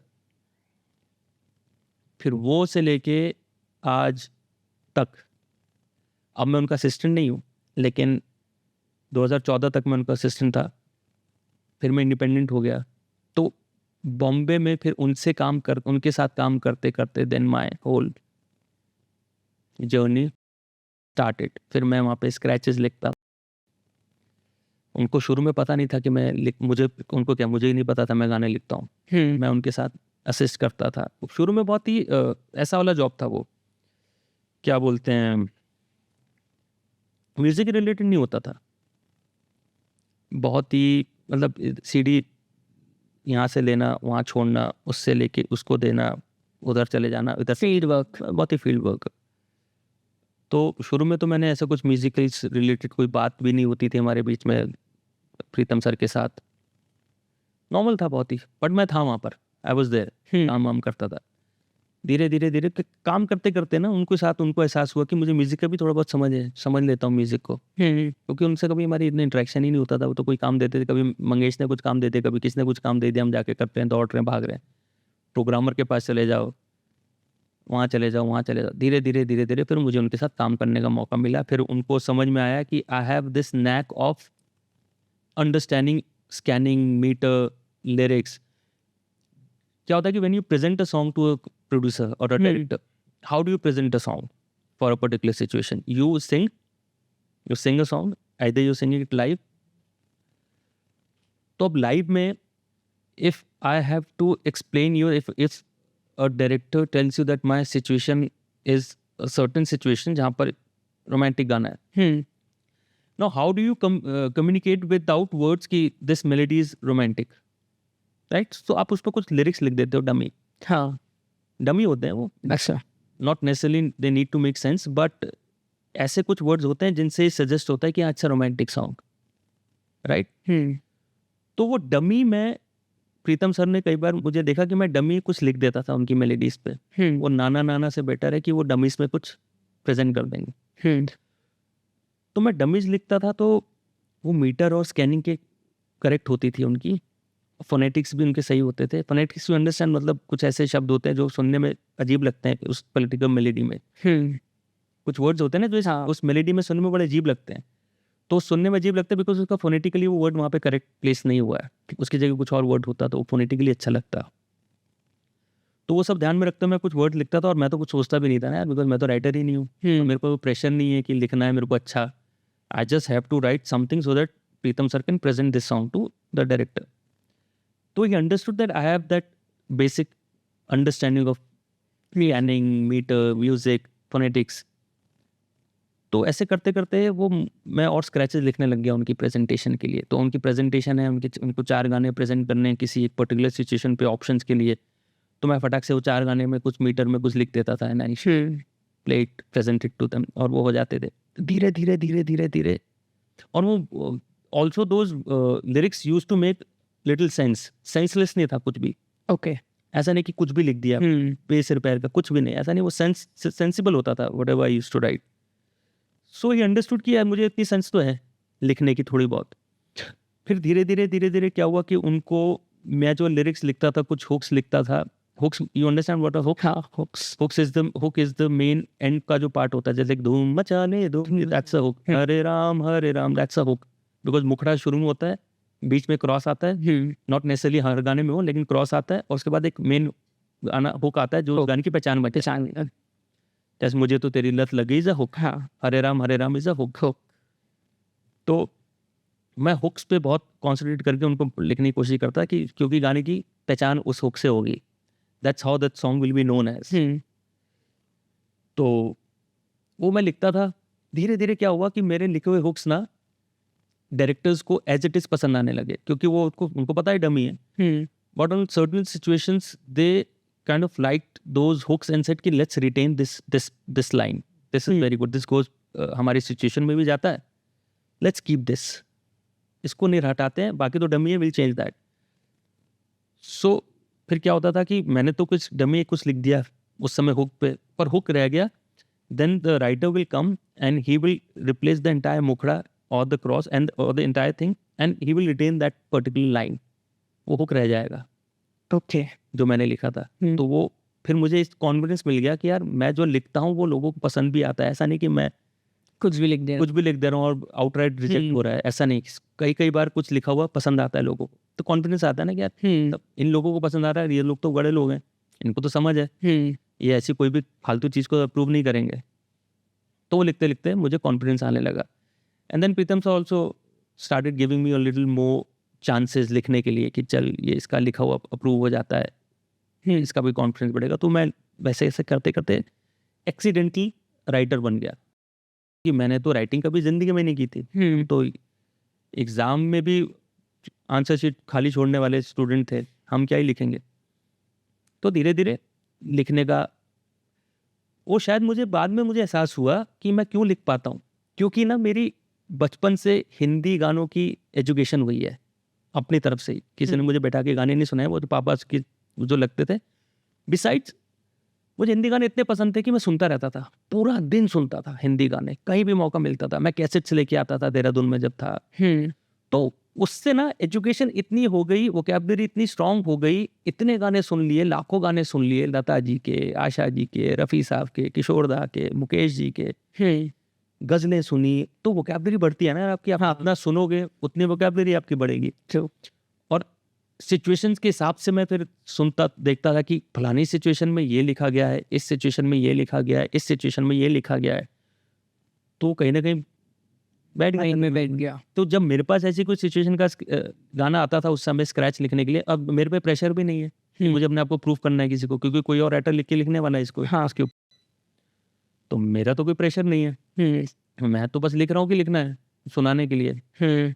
तो मैंने लिखना शुरू किया. तो मेरे पास कोई रेफरेंस होता था, अच्छा ये रोमांटिक सिचुएशन है, इस रोमांटिक सिचुएशन की मेलोडी ऐसी है, तो ये तो यार इस गाने का रेफरेंस ले लिया और वैसा कुछ लिख दिया. फलाने गाने का ले लिया जो 80s का गाना है, कोई 90s का गाना है, वहाँ से रेफरेंस लिया और वहाँ से कुछ रेफरेंस लेके, एग्जैक्टली नहीं पर रेफरेंस लेके, क्योंकि इतने गाने सुने थे, कहीं तो निकलेंगे ना वो गाने, बाहर तो निकलेंगे. तो बस वो लिखता था. स्क्रैचेस लिखने लगा, स्क्रैचेस लिखते लिखते स्क्रैचेस अप्रूव होने लगे. फिर करते करते गाने लिखने लगे, गाने चलते गए. फिर आज यहाँ तक गाने लिखते जा रहा हूँ मैं अब तक. तो फिर ऐसे करते करते मेरे गाने आ गए. तो मेरे को याद है कि मैंने पहला गाना जो मैं लिखा था ना स्क्रैच, जो जो एज इट इज़ उनको पसंद आ गया था, मुखड़ा का मुखड़ा अच्छा जो मैंने लिखा वो एज इट इज़ उनको पसंद आ गया था. There was a film call Hattrick, जिसमें जो मिलन लूथरिया डायरेक्टर हैं, मिलन लूथरिया जी, उनकी फिल्म थी, जिसमें कुणाल कपूर, रंग दे बसंती वाले कुणाल कपूर थे ना, हाँ वो एक्टर थे, अच्छा वो हीरो थे. उसमें डैनी सर थे, उसमें नाना पाटेकर जी थे, रिमी सेन शायद उसमें हीरोइन थी, म्यूजिक प्रीतम का था ऑफ कोर्स. उसका एक प्रेजेंटेशन में मैंने कुछ एक डमी मुकड़ा लिखा, ये सोच के कि डमी मुकड़ा है, मैंने उनको लिखा था. And he like the entire thing. Milan sir, he said कि I like the entire thing, so why don't you write the full song rather than someone else coming and just replacing your lines, because I don't want to replace any line in this, so might as well you just finish it off. तो ठीक है, then that was and now I जब मैं सुनता हूँ तो मुझे लगता है कितना इमेच्योरिश था वो गाना था. See, I don't even remember that song now. कहाँ खो गया है दिल मेरा, ऐसा करके कोई हैट्रिक में गाना था. I wrote that song. But my first release wasn't that. By the time मेरा पहला गाना रिलीज हुआ, that was some, कैसे कहें, एक अगेन एक फिल्म थी जो ऑफ कोर्स प्रीतम सर का म्यूजिक था, उसमें न्यू कमर्स थे. उसमें there was a song sung by Sonu Nigam, Sonu ji and Sonu sister, उन्होंने गाना गाया था मेरा पहला. So my first release song was sung by Sonu Nigam, which is like मेरे लिए तो बहुत बड़ी बात है. हम तो उनके गाने यहाँ पे देहरादून में सुना करते थे. उनका एल्बम आया था दीवाना, किसके पास नहीं था वो एल्बम दीवाना, जो सोनू जी का एल्बम था. तो मेरे लिए बहुत बड़ी बात थी कि मेरा पहला रिलीज सॉन्ग सोनू जी से गाया. फिर ऐसे करते करते यार, फिर एक गाने से दूसरा गाना, दूसरे से तीसरा गाना, वाइल असिस्टिंग प्रीतम मैं ये सब कर रहा था. इसलिए मेरे, अगर आप देखोगे इनिशियल शुरू के बहुत सारे सॉन्ग्स में Pritam is composer, because I was his assistant also at the same. Then I branched out. फिर मैं 14-15 से I got married in 2011. 11, 12, 13 में फिर अलग हो गया. फिर मैंने कहा मैं अपना कुछ करता हूँ, इंडिपेंडेंट राइटर बन गया. फिर वो अलग स्टोरी है, उसके लिए अलग, वो तो फिर अपनी अलग स्ट्रगल हो जाती है. पर तब तक इतना काम मैंने कर लिया था कि काम मुझे मिलता रहा बाहर. फिर मैंने सचिन जिगर के लिए गाना लिखा, फिर अलग अलग कंपोजर्स के लिए काम किया करता रहा. तो वैसा, that's how I started writing songs industry में. From writing dummy to now writing final lyrics. So आपके काफ़ी ज़्यादा अच्छे जो सुपर हिट सॉन्ग्स हैं, जैसे हो गया ढिंक चिका, स्कूल के बच्चों से लेकर शादियों में पूरे डांस फ्लोर पे आग लगा देते थे ढिंक चिका सॉन्ग. तो उसके आपको इंस्पिरेशन कैसे मिली कि ढिंक चिका? यार ढिंका चिका, अगर मैं सही बताऊँ ना, पहले कोई और लिख रहे थे वो गाना. अच्छा. मुझे एक्चुअली रात को, मैं घर जा चुका था प्रीतम सर के स्टूडियो से, मैं घर जा चुका था. घर पहुंच के रात को करीबन 10:30 बजे के आसपास मुझे प्रीतम सर का वापस फ़ोन आया कि कम बैक इमीडिएटली, एक अर्जेंसी है. तो ठीक है, मैं फिर वापस आया. वापस आके I saw Bhushan sir, T Series owner Bhushan Kumar ji, वो थे वहाँ पर बैठे थे. एंड ही सेड कि that song which, so I tell you the back story of Dhinka Chika. Dhinka Chika is basically a song which is a remake of a South Indian song called Ringa Ringa. Okay. अगर आप देखोगे तो डीएसपी कंपोजर है देवीश्री प्रसाद. देवीश्री प्रसाद का वो गाना था एक साउथ की फिल्म में रिंगा रिंगा करके, which Salman had liked very much. उस समय की उनको बोले ये गाना मुझे बहुत अच्छा लगा, तो मैं इसको हिंदी में करना चाहता हूँ. तो अब भूषण जी क्या है, वो उस फिल्म के, रेडी फिल्म के प्रोड्यूसर थे. फिल्म जो थी रेडी जिसमें गाना था, उसके प्रोड्यूसर थे. तो सलमान सर काइंड ऑफ ने बोला होगा भूषण सर को ये गाना को लेके हिंदी में बनाने के लिए. और since Pritam sir was doing the music for ready, तो उन्होंने प्रीतम को बोला कि इसको थोड़ा सा चेंज कर, बट उसकी एसेंस वही रख के उसको हिंदी में करता है. तो उससे पहले शायद जिन्होंने लिखा था उनकी लिरिक्स उनको पसंद नहीं आई सलमान सर को, शायद ऐसा मुझे बोला गया. तो इसे कि इसमें थोड़ी क्वर्की लिरिक्स चाहिए, थोड़ा सा क्वर्क चाहिए, can't be so simple and so romantic. तो एक्चुअली उसका थॉट मैंने पुराने राइटर हैं जिन्होंने लिखा था उनसे ही लिया था, थॉट उनका आसपास ही था, इससे ही मिलता जुलता काफ़ी थॉट था। बट मैं सारा क्रेडिट उस गाने का खुद नहीं लेना चाहूँगा क्योंकि उनका बहुत उसमें हाथ था। उन्होंने काफ़ी कुछ ऐसा कुछ लिखा था उसमें जिससे मैंने उसको रिटेन करके उसको लिखा, और वो उनकी महानता है, बना वो इस बारे में कोई बात नहीं करते हैं। तो मैंने उसमें काफ़ी वो लिया, तो वो एक्चुअली मेरी इंस्पिरेशन, तो मुझे उनसे बोला कि इसको थोड़ा सा कोकी बनाना पड़ेगा। तो माई इंस्पिरेशन वॉज एक्चुअली तू मई के मत जइयो फ्रॉम द फिल्म पुकार। एक अमिताभ बच्चन साहब की एक फिल्म है पुकार, तू मई के मत जइयो मेरी जान। उसमें 12 महीने आते हैं। अब 12 महीने, जनवरी फरवरी के 2 महीने लगती है मुझको सर्दी, उसके अंदर 12 महीने का जिक्र होता है। तो बेसिकली वहीं से वो इंस्पायर्ड हुआ था, वहीं से मैंने 12 महीने का कॉन्सेप्ट लिया, क्योंकि उसमें मुखड़े में भी था ना 12 तरीके से, 12 महीने में 12 तरीके से।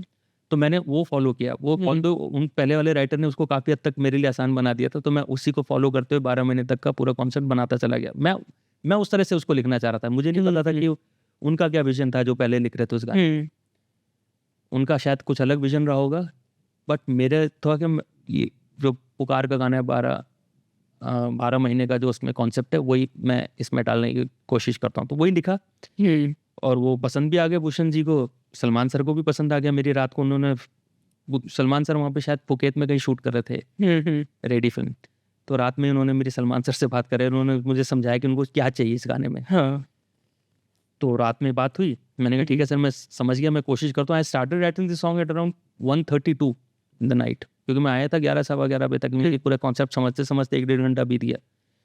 And then I started writing this song at around 1:32 and वो इतनी अर्जेंसी थी कि वो गाना उसी रात को ख़त्म करके देना था, बिकॉज वो शूट अगले दिन पेंडिंग था, क्योंकि ये गाना उनको पसंद नहीं आया, लिरिक्स पसंद नहीं आए, तो वो आज की शूट कैंसिल हो गई है। क्योंकि हमारा गाना तो रेडी है ना, हमने गाना बना दिया था, लिरिक्स सिर्फ लिरिक्स उनको पसंद नहीं आए, तो we had to read up that song. So शायद वो रात में गाना करके देना था।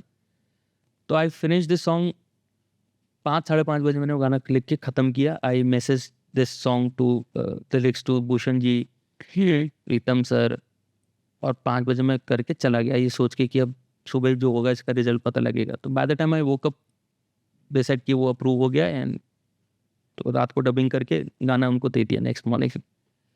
तो ऐसे हुआ। दिनकर से का जो आपने लिखा, आप तो अंदर जो आपने लिखा आपको पता था ये वायरल हो जाएगा, कि आज की अगले सेंचुरी तक भी ये गाना बहुत वायरल है। ऐसा कोई राइटर ये क्लेम नहीं कर सकता कि जो मैं काम कर रहा हूँ ये वायरल होगा ही होगा। किसको क्या पता, कई बार आप इतनी मेहनत से गाना लिखते हो और कुछ को पता भी नहीं चलता।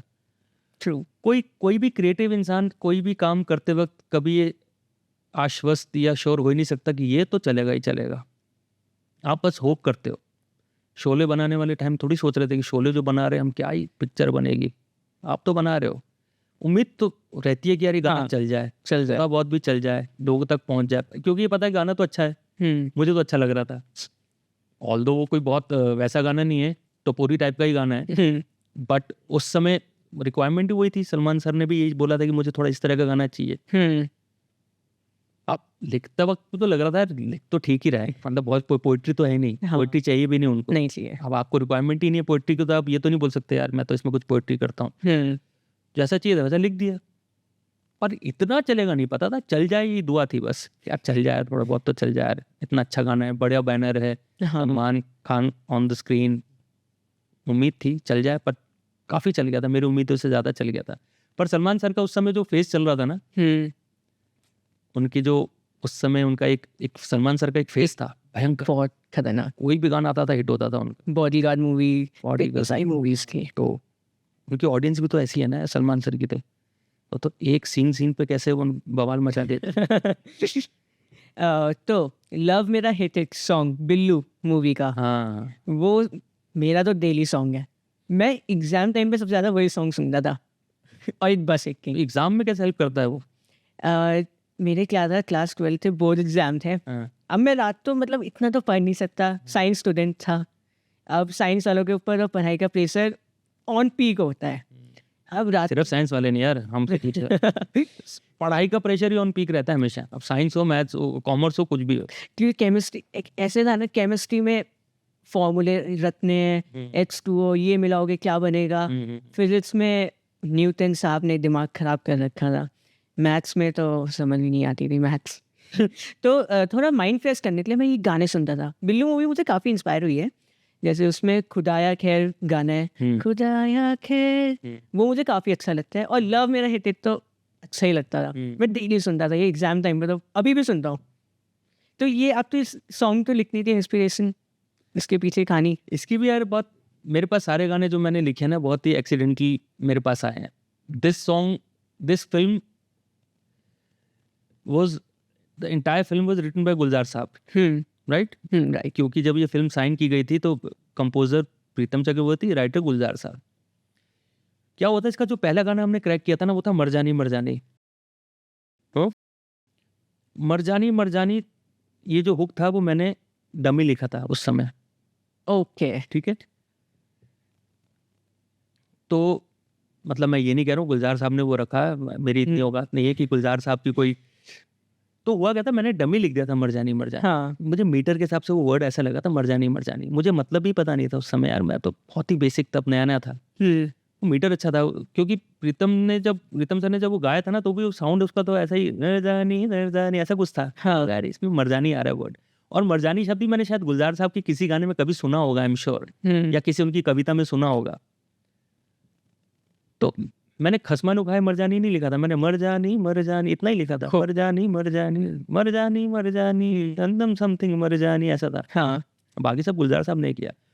तो जब ये गाना लिखा मैंने डमी लिख दिया, देन प्रोसेस के हिसाब से ये गाना गुलजार अप्रूव हो गया। तो गुलजार साहब के पास गया लिखने के लिए, तो शाहरुख सर ने बोला कि यार I want to retain this word मरजानी मरजानी। तो गुलजार साहब को रिक्वेस्ट किया कि प्लीज आप ये वर्ड रख सकते हो। तो गुलजार साहब बीइंग गुलजार साहब यार, उन्होंने बोला ठीक है यार एक वर्ड रख लेते हैं, क्या आगा, पसंद है ये वर्ड। तो वैसे तो वो रखता नहीं है कोई राइटर किसी और का लिरिक्स, यार भाई उसने लिखा है उससे तो वही लिख देगा। पर गुलजार साहब ग्रेशियस हैं, तो उन्होंने बोला चल ठीक है यार एक वर्ड तो है, आपको पसंद है, मैं इसको यूज कर लेता हूँ।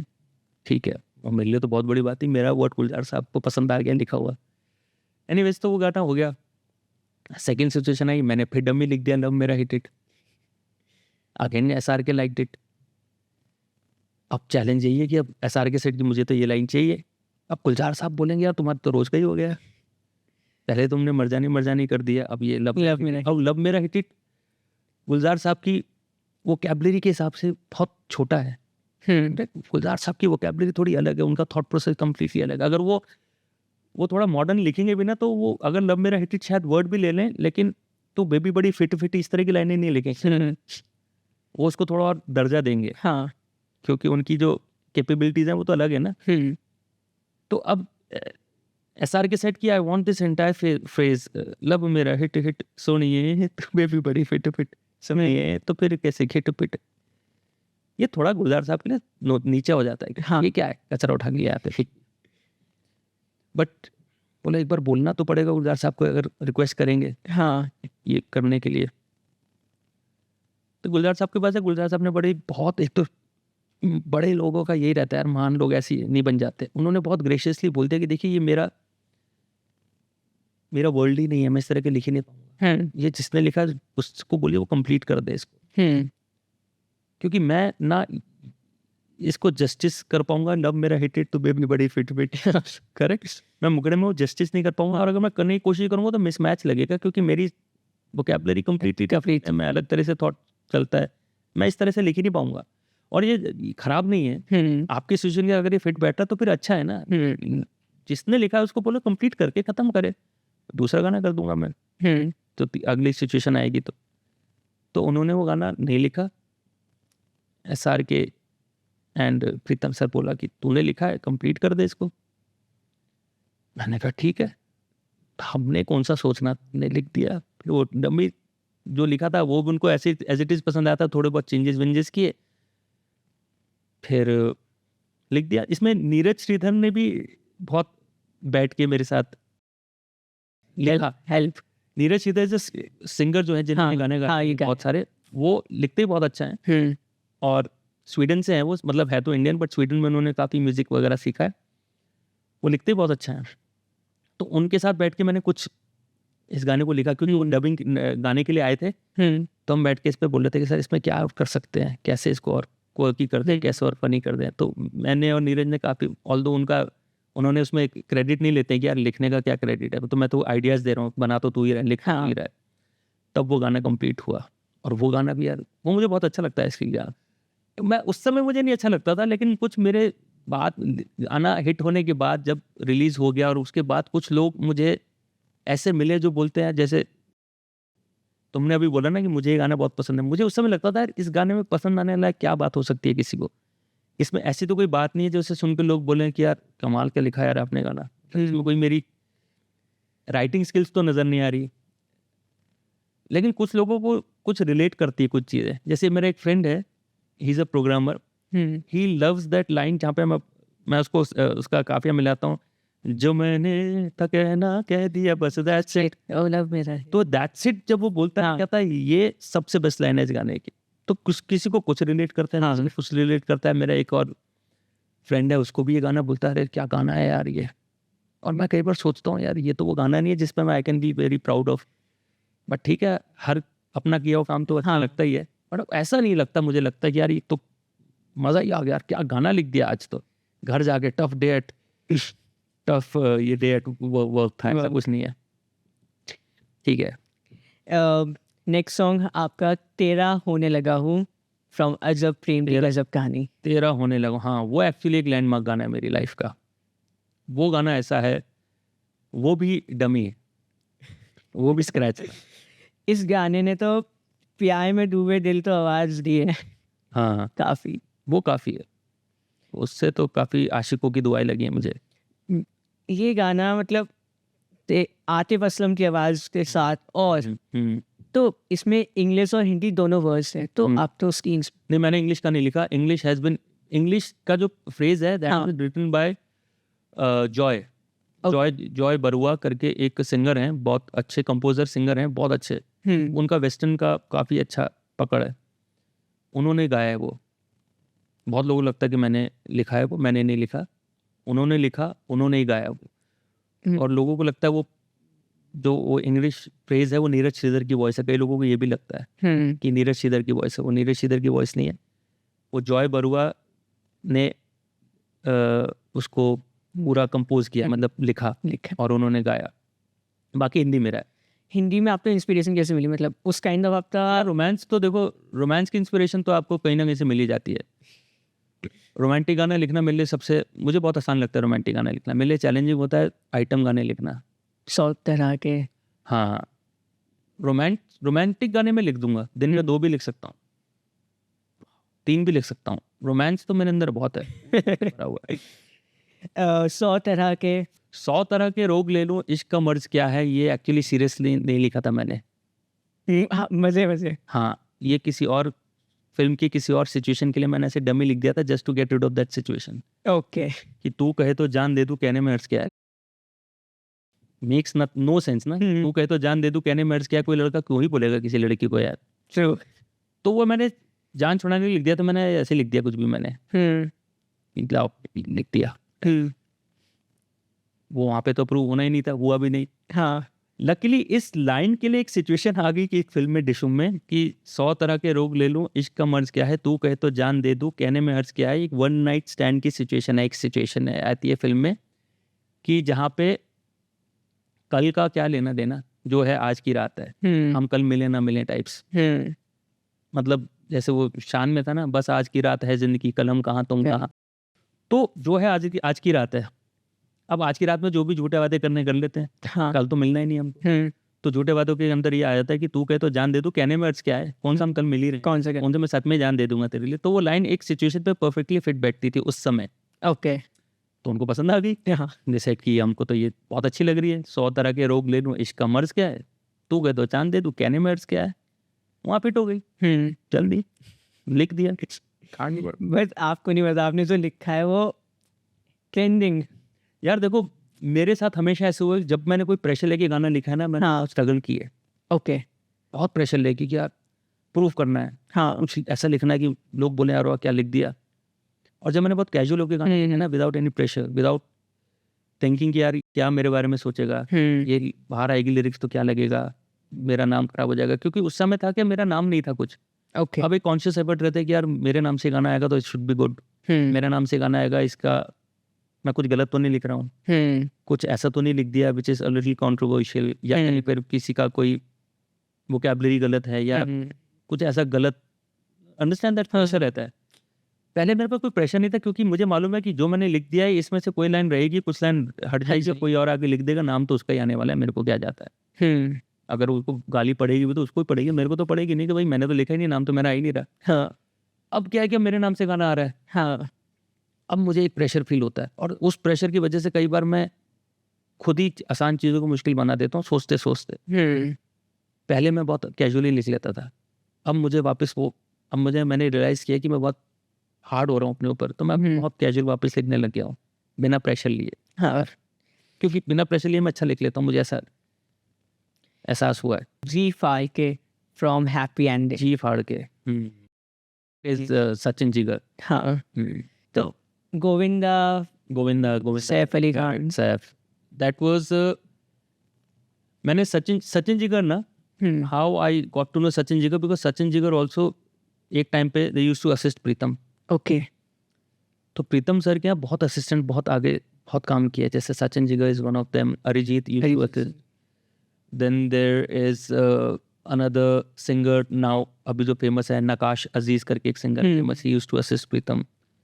बहुत है, अंतरा मित्रा करके एक फीमेल सिंगर हैं, वो जिन्होंने साड़ी के फॉल गाया है, नकाश और अंतरा जिन्होंने गाया, वो शी यूज्ड टू असिस्ट प्रीतम। तो बहुत ऐसे प्रीतम चक्रवर्ती के ऑफिस से बहुत लोग निकले हैं जो अच्छा अच्छा काम किया जिन्होंने। तो सचिन जिगर भी वहाँ पे एक बार पे असिस्ट करते थे, तो वहीं पे हमारी बातचीत हुई।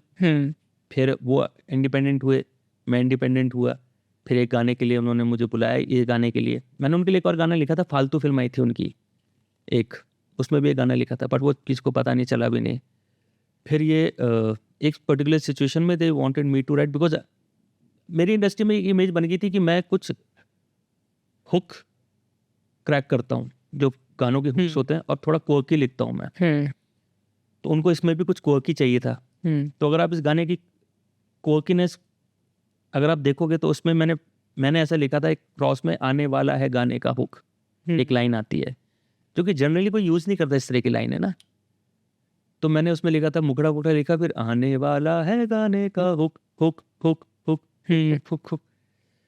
This they like very much कि यार ये कितना कैजुअली बोल दिया कि आने वाला है गाने का हुक, और हुक आ गया नच्चो सारे जी फाड़ के। तो जी फाड़ के वॉज अगेन जिगर, जो सचिन जिगर है, जिगर का थॉट था। मैंने इसमें थोड़ा चेंज वेंज कर दिया था, पर वो जी फाड़ के जिगर का एक आइडिया था कि इस तरह का हम यूज़ करना। मुझे लगा यार ये जी फाड़ के क्या होता है, मतलब इसका क्या कह रहा है जी फाड़ के, मतलब आपका जी जो है हाँ। जी फाड़ के। मैंने कहा अच्छा, मुझे लगा इसका तो कोई अलग मतलब ही निकल सकता है लोगों की तरफ से, बट बोला नहीं हम तो बोल ही नहीं रहे ऐसा कुछ। मैंने कहा ठीक है, तो वो था। देन फिर मुझे बताया गया कि गोविंदा सर के ऊपर पिक्चर है। देन गोविंदा सर ने तो बहुत टाइम से फिल्म नहीं कर रहे थे उस टाइम पे, तो शायद वो गोविंदा सर की वजह से वो गाना बहुत ज़्यादा फट गया था, ब्लास्ट हो गया, क्योंकि गोविंदा सर तो गोविंदा के ऊपर गाना आना बहुत बड़ी बात है। तो चेकलिस्ट भी थी मेरे लिए यार, गोविंदा सर के लिए गाना लिख दिया है ना, एक होता है ना, क्योंकि गोविंदा सर जब तक मैं इंडस्ट्री में, गोविंदा सर का करियर उस समय पीक पे नहीं था, वो जा चुके थे। तो मेरे लिए, क्योंकि हम जब बड़े होते हैं हमारे लिए यार, हम तो गोविंदा सर की इतनी फिल्में देखते थे, तो मेरे लिए एक चेकलिस्ट यार, गोविंदा सर के लिए गाना लिख दिया एक मैंने। शाहरुख खान सर के लिए लिख दिया, SR के सर हो गए थे, सलमान सर हो गए थे, फिर रणबीर कपूर तब नए नए आए थे, उनके लिए लिख दिया था, गोविंदा सर के लिए हो गया था। तो धीरे धीरे वो एक चेकलिस्ट में मेरे नाम टिक हो रहे थे क्या, ये सब लोगों के लिए गाने लिख रहा हूँ। तो वो भी अच्छा था, वो भी चला काफ़ी, जी फाड़ के। हाँ जी फाड़ के वो भी काफ़ी चला, अभी भी चलता है। हाँ अभी भी चलता है, अभी भी मुझे रील्स में मेंशन आ जाता है।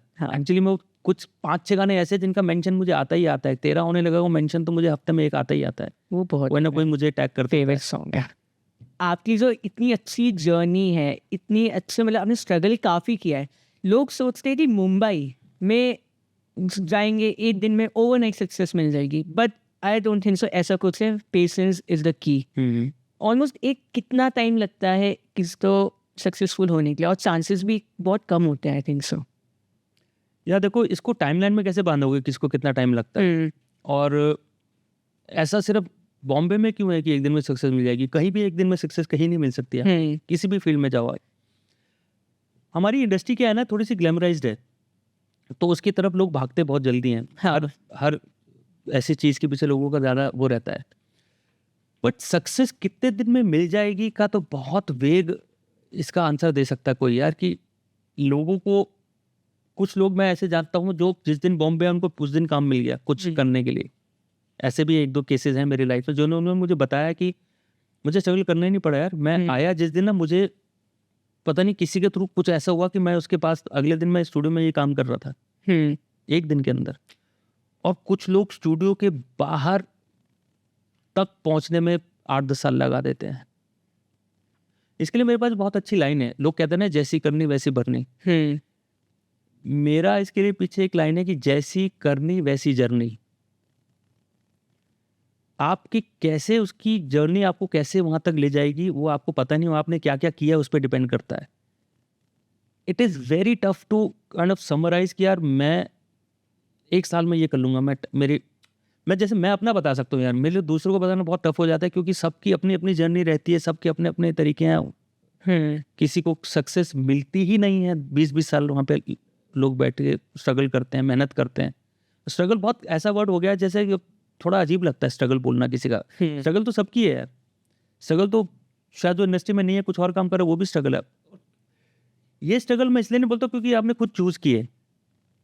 आपको थोड़ी किसी ने गन पॉइंट पे भेजा है वहाँ पे जाओ और ये करो. आपने खुद चूज किया ना यहाँ पे आना. आप आए हो, आपकी मर्जी से आए हो. अब आपको उसके पीछे क्या क्या करना पड़ेगा वो आपको करना ही पड़ेगा. अब आपको उसमें 1 साल लग रहा है, 2 साल लग रहे हैं, 10 साल लग रहे हैं, वो आपको डिसाइड करना है कि मैं अपने आप को कितना समय दे सकता हूँ. जैसे मैं अपनी बात करूँ तो I had absolutely no plan B when I came to Mumbai. Absolutely no plan B, because I knew if I have a plan B, my plan A का 100% मैं दे ही नहीं पाऊंगा. बिकॉज घर है, देहरादून चला जाऊंगा, माइंड चेंज हो जाएगा. सेफ्टी है, नौकरी तो मिल ही जाएगी, छत तो है ही, खाना तो मिल ही जाता है, दोस्त यार तो हैं, गाड़ी तो है, सब कुछ तो है देहरादून में.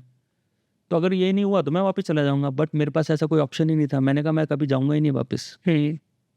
मुझे लगता था कि मैं प्लान ए पे अगर 100% तभी दे पाऊंगा अगर मेरे पास प्लान बी होगा ही नहीं लाइफ में. सो अगर मेरे पास प्लान बी हुआ तो मैं प्लान में 50% ही अपनी मेहनत दूंगा. तो सबकी अपनी अपना माइंडसेट होता है और सब अपने अपनी सेंसिबिलिटी से अपनी जर्नी को करते हैं. कुछ टूट जाते हैं, कुछ लगे रहते हैं. पर ये भी बहुत ज़रूरी है एक रियलिस्टिक होना कि क्या आपके अंदर वो कैपेबिलिटी है कि आप करना चाहते हो जो वो आपके उस लायक हो भी. कोई गलत फहमी में तो, एक इल्यूजन में तो नहीं जी रहे हो कि मैं गाता हूँ अच्छा. पर क्या आपको पता है आप अच्छा गाते हो? आपने फीडबैक लिया है या फिर आपको ही लगता है कि मैं अच्छा गाता हूँ? राइट. क्योंकि जब आप जाओगे और आप देखोगे कि यार ये क्या गाता है यार, मैं क्या गाता हूँ, क्या मैं इसके आसपास भी हूँ कहीं? और अगर वो आपके अंदर वो समझ, सेंसिबिलिटी नहीं है कि यार मैं तो कहीं भी नहीं हूँ इसके मुकाबले, तो फिर आपको खुद अपने आप से पूछना पड़ेगा तो मैं क्या सही जगह में हूँ? Do I deserve to be है, या मैं गलत तो नहीं सिर्फ चकाचौंध देख के उस इंडस्ट्री की तरफ भागता चला आ रहा हूँ. Right. So you have to also be little realistic about. And सबको, मैं इतना जानता हूँ, सबको पता है अपनी औकात. सबको पता है आप कितने पानी में हो. हाँ, सब जानता है. इट्स जस्ट दैट कि कई बार आप इल्यूजन में रह के वो मानना नहीं चाहते हो. मुझे पता है मेरी कैपेबिलिटीज एज अ राइटर कितनी है. मैं वो कभी अचीव नहीं कर सकता जो शायद एक दूसरा राइटर की थॉट प्रोसेस है. हाँ, मुझे मालूम है मेरी यही प्लेग्राउंड है, मैं इसमें कंफर्टेबल और मैं इससे इतना अच्छा कर सकता हूँ. दूसरा शायद वो इस वाले में उतना अच्छा नहीं है, वो किसी और चीज़ में बहुत अच्छा है. तो आपको पता है मैं कितने, मेरी औकात क्या है, मैं कितने पानी में हूँ. बट अगर आप सामने वालों को एहसास ही नहीं कि उसको वो शायद उतना अच्छा राइटर है नहीं. मेरे पास ऐसे कितने राइटर्स आते हैं, मैं मिलता हूँ बॉम्बे में, बहुत लोग आके मुझसे पूछते हैं. उनकी कई राइटर्स की मैं देखता हूँ तो मुझे लगता है अरे बहुत ही एवरेज, बहुत ही बिलो एवरेज है. अब उनको बताता हूँ तो उनको कई बार ईगो हर्ट हो जाता है कि यार अरे ये क्या, उसको क्या पता, ठीक है मुझे नहीं पता, लेकिन इतना तो समझ में आ रहा है कि ये चलेगा नहीं यहाँ पर, इंडस्ट्री में तो डेफिनेटली नहीं चलेगा। लेकिन इल्यूजन है, नहीं ये भी तो चल रहा है, वो भी तो चल रहा है, उनको मीटर में लिखना नहीं आ रहा, उनको स्कैनिंग समझ में नहीं आ रही, बट है। मैं एक और बात बताता हूँ, मैं राइटर से इसलिए भी मिलता हूँ बिकॉज कि मुझे कोई ना, जब मैं स्ट्रगल कर रहा था या बहुत लोगों से मिलता था, मुझसे कोई मिलता ही नहीं था। हाँ, कोई नहीं मिलता था, किसी के पास इतनी फुर्सत ही नहीं थी कि मेरे को बैठ के मेरी सुने कि मैं क्या करना चाहता हूँ बॉम्बे में, मैं क्यों आया हूँ, मेरे पास क्या है। मैं लोगों से मिलता था, लोगों के पास टाइम ही नहीं है बात करने का। मुझे तो कोई आशीष ही नहीं मिला वहाँ पर, तो मैं आई मेक श्योर कि यार किसी को तो कोई आशीष मिलेगा, वो मेरे पास आएंगे, मैं उनको गाइड करूंगा कि भाई ये सही है और ये गलत है, और मुझे इसमें कोई फ़ायदा नुकसान नहीं हो रहा है मेरा। इट्स जस्ट दैट कि मैंने यही ऐसे ही शुरू किया था और मुझे कोई गाइडेंस नहीं मिली, मैंने खुद ही सीखा। मैं तुझे बता रहा हूँ कि ये तू जो कर रहा है ये गलत है, ये लिरिक्स नहीं वर्क करती हैं, तू राइटर बहुत अच्छा नहीं है, तू सिर्फ अपना टाइम वेस्ट कर रहा है, सिर्फ एक ये सोच के कि यहाँ पे बहुत अच्छा पैसा मिल जाएगा, गाना लिखूंगा, स्ट्रगल करूंगा, पर तेरे अंदर वो है नहीं, मत कर। ये समझाने वाला कोई चाहिए होता है आपको, और स्पेशली इंडस्ट्री में तो इंडस्ट्री में चाहिए होता है। बहुत बहुत बेचारे आते हैं, बेचारे तो नहीं कहूँगा क्योंकि वो भी यही सोच के आते हैं कि यार कुछ हो जाएगा, कुछ अच्छा हो जाएगा, लेकिन नहीं है ना यार, आप नहीं गा रहे अच्छा, आप नहीं लिख रहे अच्छा, समझ लो इतना तो। आप दुनिया में आए हो, अब आप देखो बाहर लोगों को, अब देखो समझो उनका काम देखो, आप क्या लिख पाओगे वैसा? लिख पाओगे तो चलो मोस्ट वेलकम, आओ साथ में काम करते हैं, करो कुछ। बट वो तुकबंदी, सिर्फ तुकबंदी हो रही है और इसमें कोई सेंस नहीं बन रहा, जस्ट थोड़ा उसको ऐसा थोड़ा सा बॉर्डर लाइन ना टिंटिलेटिंग करने की चक्कर में कुछ भी लिख दिया, तो मतलब नहीं है। एब्सोल्युटली। आज की जनरेशन में काफ़ी यूथ एस्पायरिंग राइटर्स बन रहे हैं, सॉन्ग राइटर्स है, आर्टिस्ट है, मतलब आ रहे अब नए, तो उनके लिए एडवाइस या कोई वो ऐसी मिस्टेक ना करे स्टार्टिंग देयर करियर्स में? यार देखो, एडवाइस तो मैं क्या ही दूंगा, आज की जनरेशन बहुत ही तेज़ है, और मैं एक्चुअली में एडवाइस देने में बिलीव ही नहीं करता हूँ किसी को। आजकल किसी को कुछ एडवाइस देने की ज़रूरत नहीं है, वो अपना रास्ता खुद फिगर आउट कर लेंगे। मैं कोई बहुत ऐसी, जब आप एडवाइस देते हो ना, आप अपने आप को एक पोजीशन पे रख लेते हो कि मैंने तो ये कर लिया, अब मैं तुम्हें बताता हूँ करना क्या लाइफ में। मैं जब बात कर रहा था कि मैं लोगों को समझाता हूँ, मैं उनको एडवाइस नहीं देता हूँ, मैं उनको सिर्फ रियलिटी चेक देता हूँ। हाँ, कि तू राइटर नहीं है बॉस, पर एडवाइस नहीं दूंगा मैं किसी को बैठ के तुमको ऐसे करना चाहिए।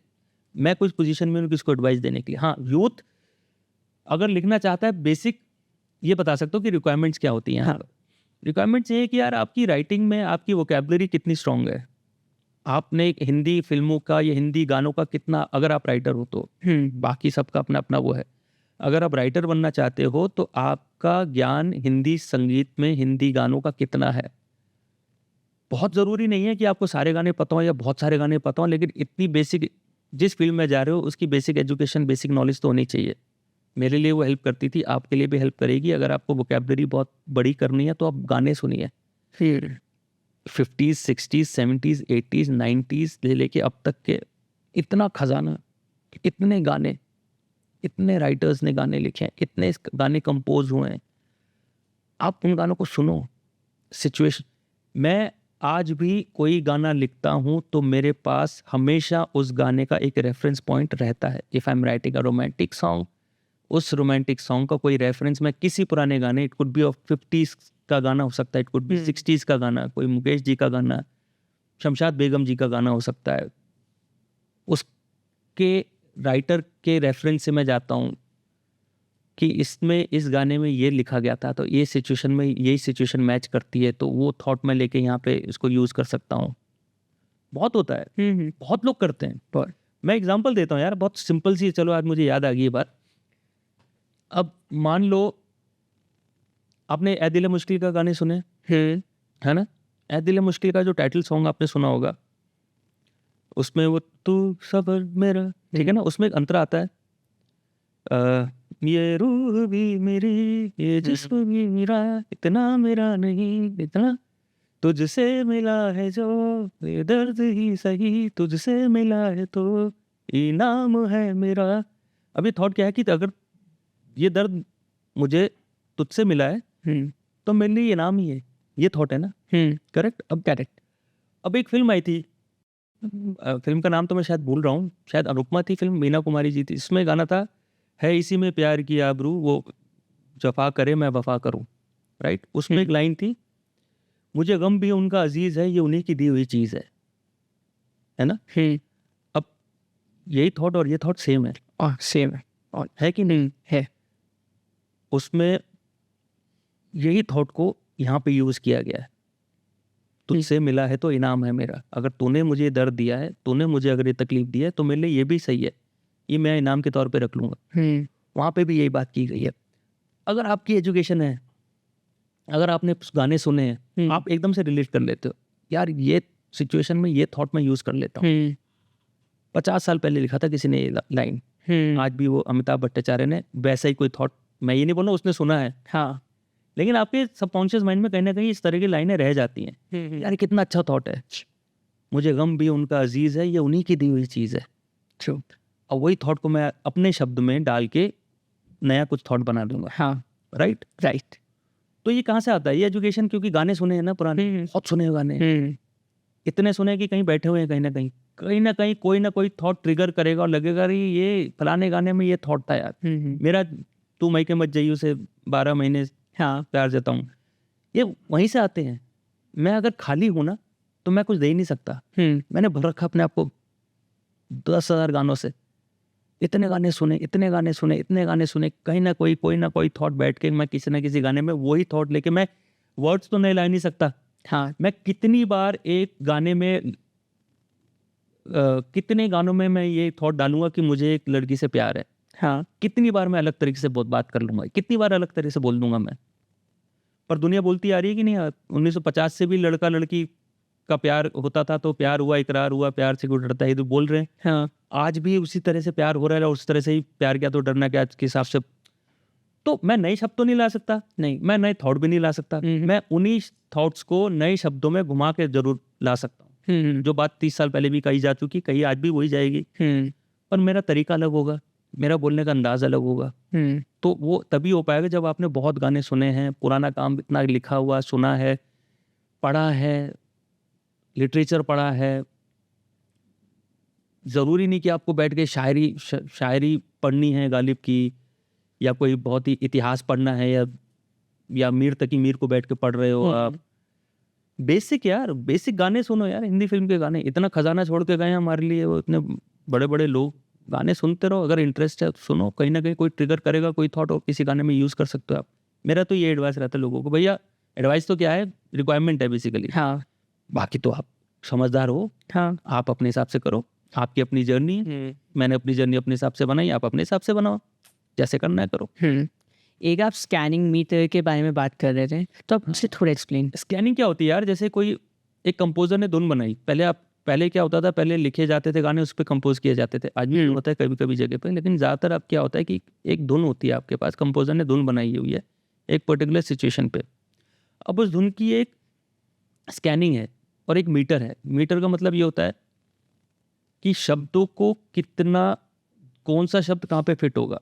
अगर आप मुझे कोई गाना बताइए, आप अपने मन से कोई भी गाना मुझे बताइए, मैं आपको बताता हूँ उसकी स्कैनिंग क्या होगी। जैसे आप ही का सॉन्ग गले लग जा, हाँ, अब जैसे उसकी मीटर है, उसका मुकड़ा है, मेरी पहली मोहब्बत है, मेरी पहली ये चाहत है, मेरी इतनी सी हसरत है, गले लग जा न जा।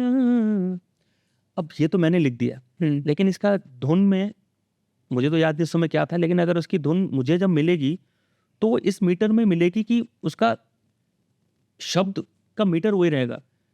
फॉर एग्जाम्पल, कभी तुमसे बदलना था, कभी दिल को मचलना था, मगर अब ये फिसलना था, हुआ है क्या। अब ये मुझे मीटर मिल गया है, राइट। कभी दिल को फिसलना था, अब ये कभी दिल को मचलना था, तो मैं उसमें देखूंगा कि इसका फोनेटिकल और मीटर कितना है। कभी दिल को, मेरी पहली, कभी दिल को, कभी 2 मात्रा है, दिल को 3 मात्रा हो रही, दिल और को। अब मैंने मेरी को 2 मात्रा में फिट किया, पहली को 3 मात्रा में फिट किया, तो ये मीटर है। ओके, ये स्कैनिंग है मेरी। कंपोजर ने एक स्कैनिंग फिट करके मुझे दे दी है, मैं अपने मन से उसकी स्कैनिंग चेंज नहीं कर दूंगा कि मैं कर दूंगा अगर मेरे दिन दहाड़े ये वर्ड आएगा No. वो 3 शब्द का ही 3 मात्रा का ही वर्ड घुस सकता है इसमें, 4 मात्रा 5 मात्रा नहीं डाल पाऊंगा मैं उसमें, उसकी मेलोडी चेंज हो जाएगी फिर। तो ये मीटर होता है, ये स्कैनिंग होती है, किसी वर्ड की स्कैनिंग कैसे बनाई जाती है। अब और वो आपकी सेंसिबिलिटीज पे डिपेंड करता है। जैसे आपको किसी 1-2 मात्रा में दिल भी फिट होता है, मन भी फिट होता है, दोनों का सेम वजन है, दिल भी आता है, मन भी आता है। मन भी। अब वो आपकी सेंसिबिलिटी है, आपको दिल यहाँ पे फोनेटिकली अच्छा साउंड कर रहा है या मन फोनेटिकली अच्छा साउंड कर रहा है, मतलब दोनों का सेम होने वाला है। That is up to you, your sensibilities, you will decide कि नहीं यहाँ पे मुझे दिल सुनाई अच्छा दे रहा है। अगर आप बोलो मुझे नींद ना आए, मुझे चैन ना आए, कोई जाए जरा ढूंढ के लाए, न जाने कहाँ मन खो गया, ये भी हो सकता था, पर क्योंकि टाइटल दिल है, फिल्म का दिल टाइटल है तो उनमें दिल हो गया। बट अगेन ये कम्प्लीटली आपके ऊपर है कि आपको क्या सुनने में अच्छा लग रहा है और क्या कंपोजर बोलते हैं नहीं यार यहाँ पे ये वर्ड अच्छा नहीं लगता, यहाँ पे ये वर्ड डाल दे, फोनेटिकली ये वर्क करता है। ये मीटर है, ये स्कैनिंग है, इसी का सारा खेल है और इसकी नॉलेज बहुत ज़रूरी है। हाँ, आना चाहिए, ये एक बेसिक ये रिक्वायरमेंट। बेसिक है, इसके बिना फिर आप नहीं कर पाओगे। अगर आपको मीटर की समझ ही नहीं है, आप स्कैनिंग पकड़ ही नहीं पा रहे हो, आपको मात्राओं का ज्ञान नहीं हो रहा कि 2 मात्रा का शब्द है कि 3 मात्रा का शब्द है और उसकी क्या साउंड मुझे चाहिए।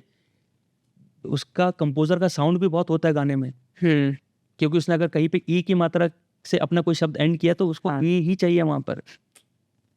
मतलब उसने अगर मेरी पहली मोहब्बत में उसने कहीं ना कहीं वो ऐसा कुछ बोला होगा जहाँ पर मुझे ई का साउंड सुनाई दे रहा है, मेरी दिल सी ऐसा हुआ होगा, तो मैंने उसको मेरी पहली किया है।